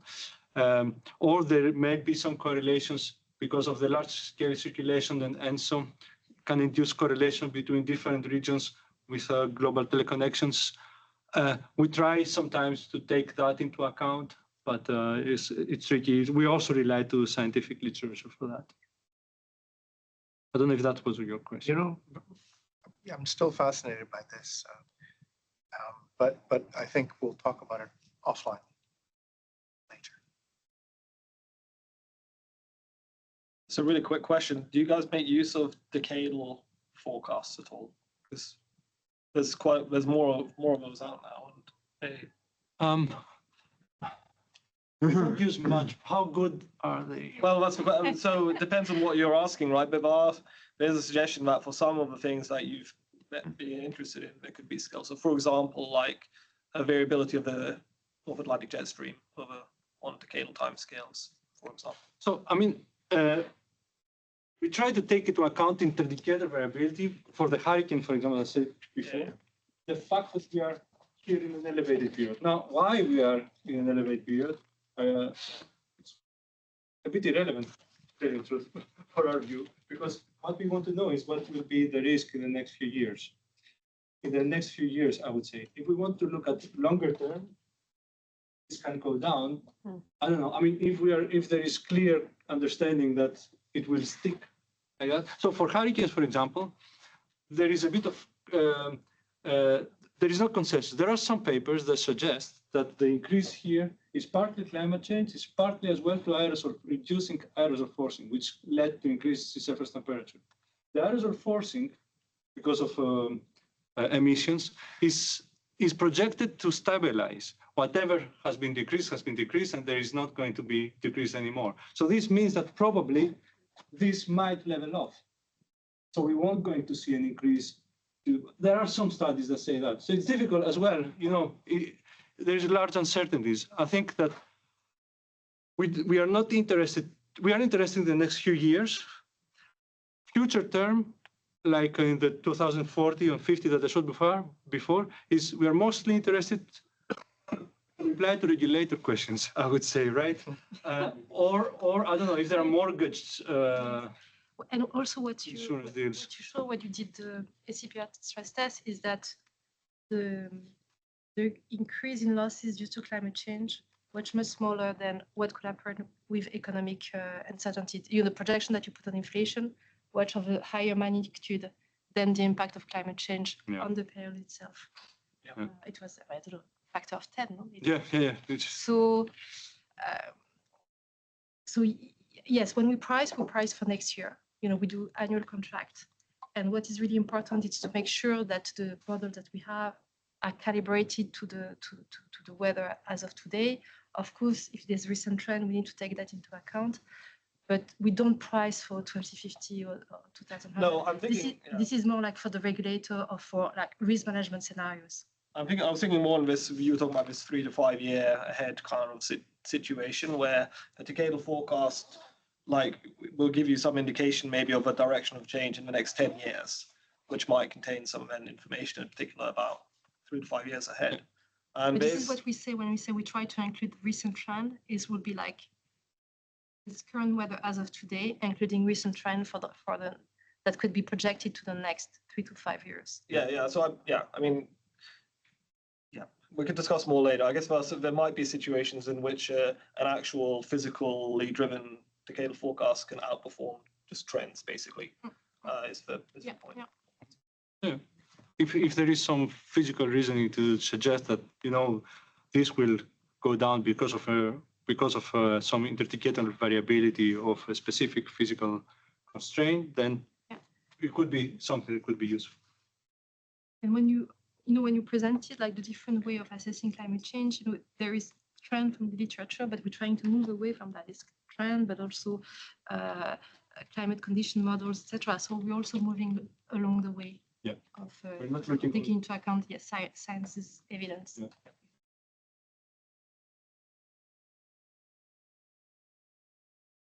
Another question? So, thank you. I'll move to another presentation, a market participants' perspective. Thank you very much. Yeah, go ahead. Yeah,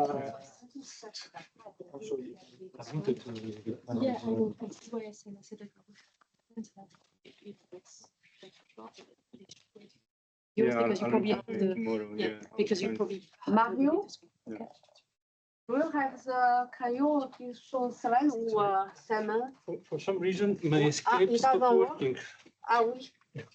Oui, Oh, okay. So the slides, they are here. Ouais. I'm sorry, Zing. I It's can't. okay now. It's okay. Okay. Yeah, I'm working on it. Yeah, it's okay. Mario, thank you.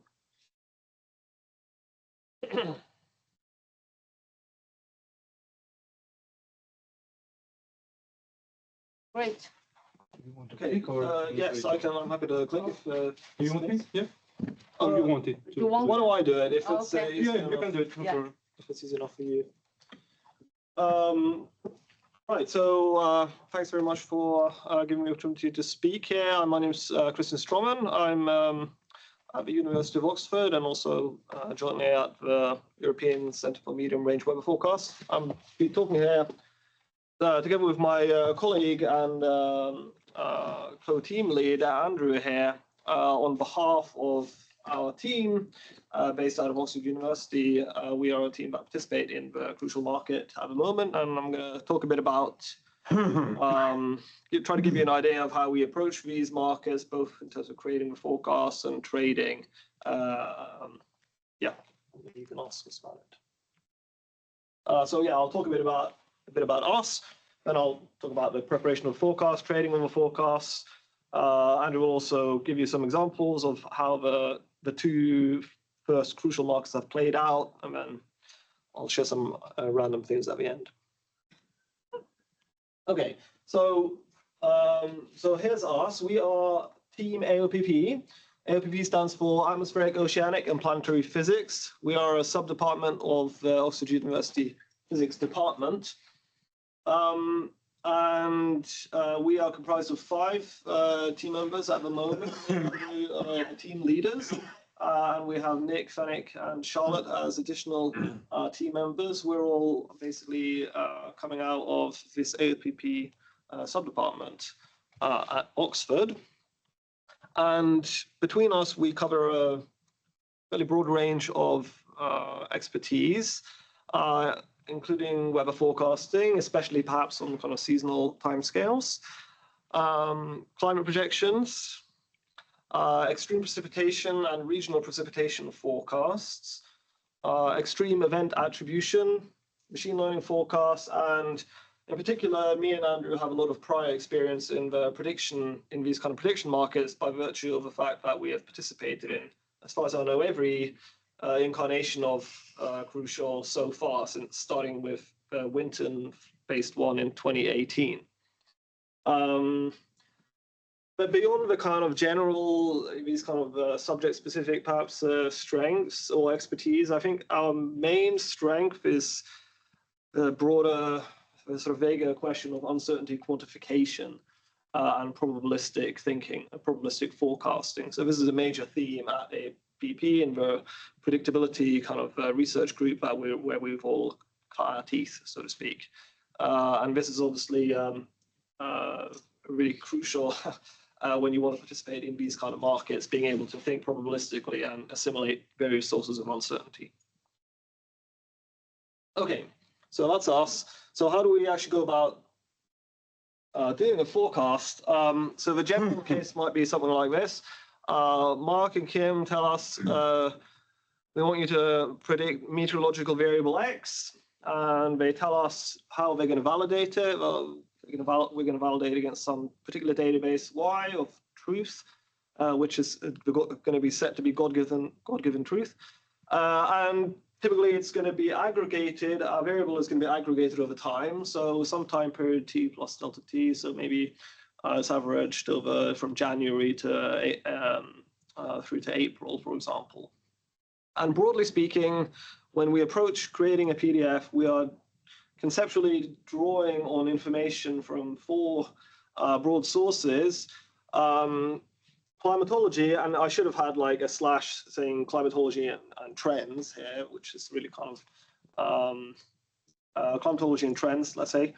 Long-range forecasts, short-range forecasts, and then actual observations. So specifically then, if we're going to make a forecast for a given day, well, if the day we're trying to predict is in the past, then obviously we use observations, right? And this is relevant because we're kind of updating.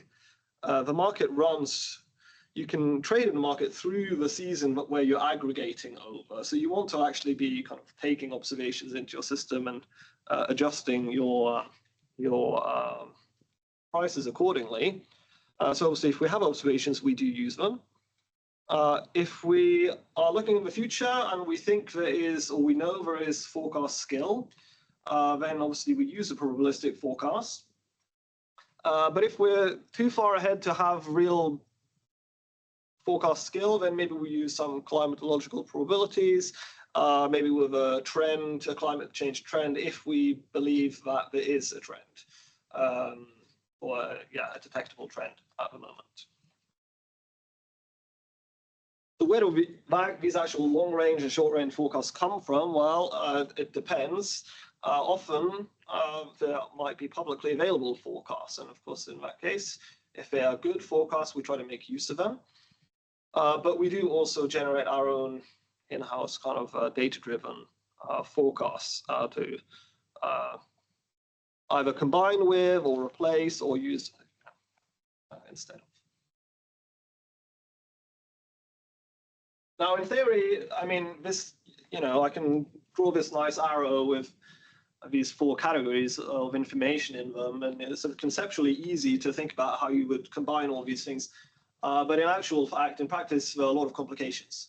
Some of those are kind of technical, nitty-gritty technical, and others are more subtle scientific issues, which come when you try to actually combine these different sources of information, these probabilities into our final PDF. And there, we very much are drawing on our expertise in uncertainty quantification and probabilistic forecasting to put these sources of information together coherently. Okay, so let's do some examples. The 2 examples from Crucial so far. The first, which I'm calling a kind of simple example, is the hurricane market, which has been discussed already, of course. So the target there is simply the number of Atlantic hurricanes. Hurricanes have a standard definition, and the period we were aggregating over was the typical hurricane season, June to November of this year. So why is that simple? Well, one reason it's simple is because it's very clear cut what a hurricane is. So any observation you go to and you ask it, was that a hurricane? They'll all say yes or no, depending on whether it was or not, because it's just very straightforward. So that's one important point. Another thing is that people care a lot about hurricanes. So there are a lot of publicly available forecasts that are actually quite good. And yeah, so there's some very good forecasts available at the moment. And here's an example of one publicly available forecast that you get from the National Hurricane Center in America. They produce these kind of probabilistic estimates of showing you where there's some disturbance or a tropical storm and the likelihood of it turning into a certain category of hurricane or not, and where it's going to go. Again, the simplicity of the hurricane definition means that also your forecasts can kind of be unambiguously compared with each other and with observations. This is a point which might be slightly unclear, but maybe will become more clear when I talk about the RONI market next. Why, which is an example of where such unambiguous comparison is less straightforward.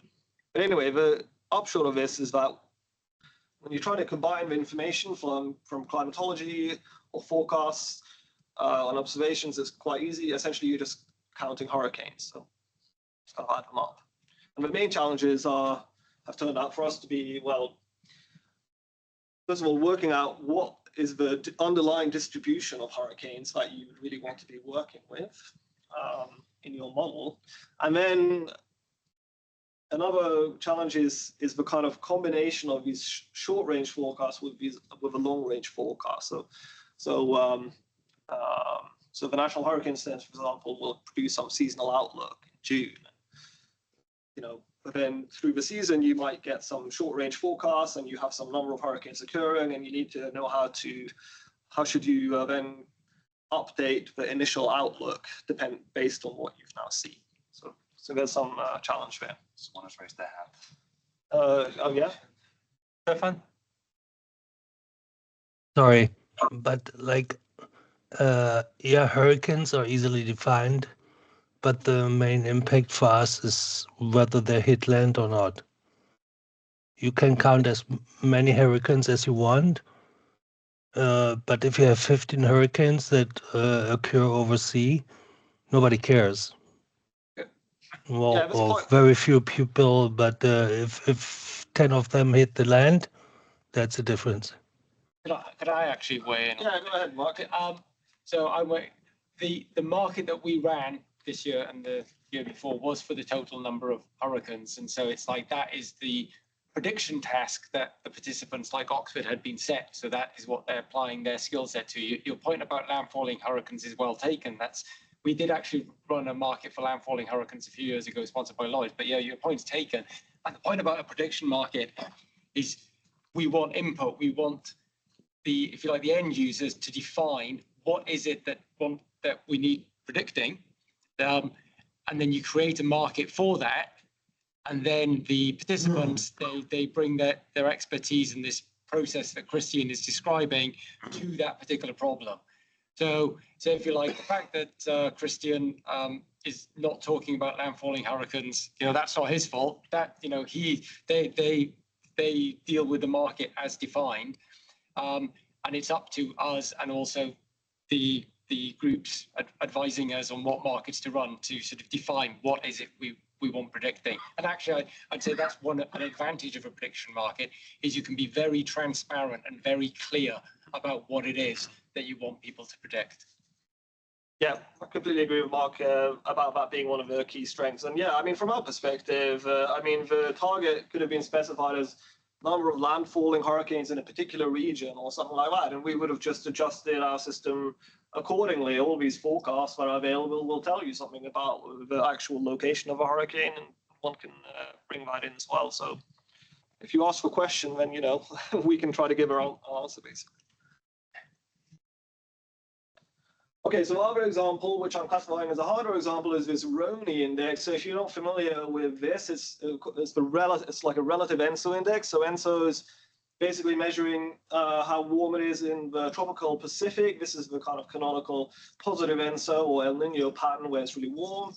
And La Nina is the opposite when it's really cold. And this is important because it drives a lot of global teleconnections, which can have ramifications all over the globe.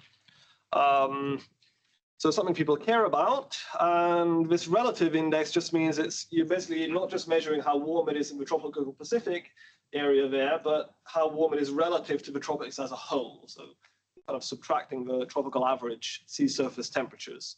So SSTs everywhere stands for sea surface temperatures. And this was the markets are, there's one market per calendar season, and we're looking at the average index over the season. And the validation was set against NOAA observations. So why was this hard? Well, first of all, there's a certain amount of observational uncertainty. So two different observations will not give you the exact same number for the sea surface temperature at a given location. There's irreducible kind of instrumental and observational uncertainty in what the actual temperature is. And that's true even within the validating institution NOAA. So NOAA produced a variety of observational data products that come out. Some come out daily, some come out weekly, some come out monthly. And even in between those, there will be disagreements on the actual values that you have here. So you have to take that into account, obviously, this observational uncertainty. Your forecast, say you're dealing with a physical forecast, they're not necessarily kind of initialized from sea surface temperatures that are identical to what NOAA used. So they're starting perhaps from a slightly different baseline from what NOAA are measuring. And then they themselves, irrespective of where you start them from, they'll drift off towards their own baseline, their own kind of model world, let's say, in unique ways. So when you then, given that we are validating against a particular baseline, we have to be very careful about how we translate what the forecasts say to make it compatible, let's say, with the final validating data set of NOAA, which represents obvious challenges. A more kind of annoying sort of technical annoyance is the fact that we're dealing with a 3-month average, but all your forecasts and observations are typically for individual days. So then you have a kind of question about how do you translate probabilities or uncertainties at a daily level into kind of averages over long time periods. And you can't, the point is that you can't do that in the most naive way possible because there's lots of correlation in time in physical climate variables. Like each day is not independent from the next. So you can't just kind of you can't necessarily always just do the most naive thing possible and expect to get a good forecast. So that's a challenge. And finally, a more kind of perhaps scientifically interesting point is that this index mixes together different model biases. So models have biases in how they simulate the onset and decay of this El Nino pattern, so this warm tongue in the tropical Pacific. But also, and kind of separately from that, they have biases in climate change trends. So models, for example, are warming faster in this region compared to the rest of the tropics than we observe in real life, so based on observations. So there's a kind of mismatch in the trends, which gets picked up in this relative ENSO index. So we have sort of different model biases that we have to take into account when we are trying to combine all of these things and get our kind of final risk estimate or probabilities. So what this means is that when we get to combining all these sources of information, we have to do a lot of post-processing and calibration. And we are guided by what you'd call expert input when we do this. So for example, trying to understand which of these model biases do we think is dominant in a particular time scale, and therefore, we maybe want to adjust our calibration to deal with that problem more than other problems, perhaps, because we're wary, of course, that you don't want to over calibrate, but you have to do some calibration. There's some arbitrary choices. We use our judgment about how to do that. Okay, so at the end of the day, then we make forecasts like this. So this is just an example of what our upcoming RONI forecast is or was on the 14th of December. So the black line is recent history, and the thick red line is basically our best forecasts going forward, highlighting in these red bars the actual crucial market seasons of interest. The blue line is a kind of alternative data-driven forecast just for our own internal comparison. So we have a system basically which can do all this combination of things, assimilate observations and take in all this information based on various forecasts. I've redacted some information because in case these slides go public, but yeah. That's kind of what it looks like. And then, so that's what the forecasts are. And now Andrew will tell you a bit about how we actually trade all these. Hi, I'm Andrew. My role is to get us as many credits as possible out of these markets. I do almost all of our trading, and I've written most of the infrastructure that we have to interact with these markets. So when do we launch trades? Well, usually one or two situations, either when we update our fair prices, which is the forecast probability density functions that Kristen's talked about, or when we notice other market participants doing things that we disagree with. I'm not going to go into the details of our trading, but we mix a systematic and a discretionary approach where our inputs include things like the current market prices, our fair prices, our holdings, and we have discretionary factors, including things like how exposed are we to the market and what have other participants done. When we trade, there are these competing demands. So we would like to maximize profit, but we do also want to minimize downside risk. We don't have an infinite number of credits, and therefore I just want to get across this one point that although we push the market prices towards our fair prices, we do usually leave them somewhat different. So here's an example of how this comes together. This is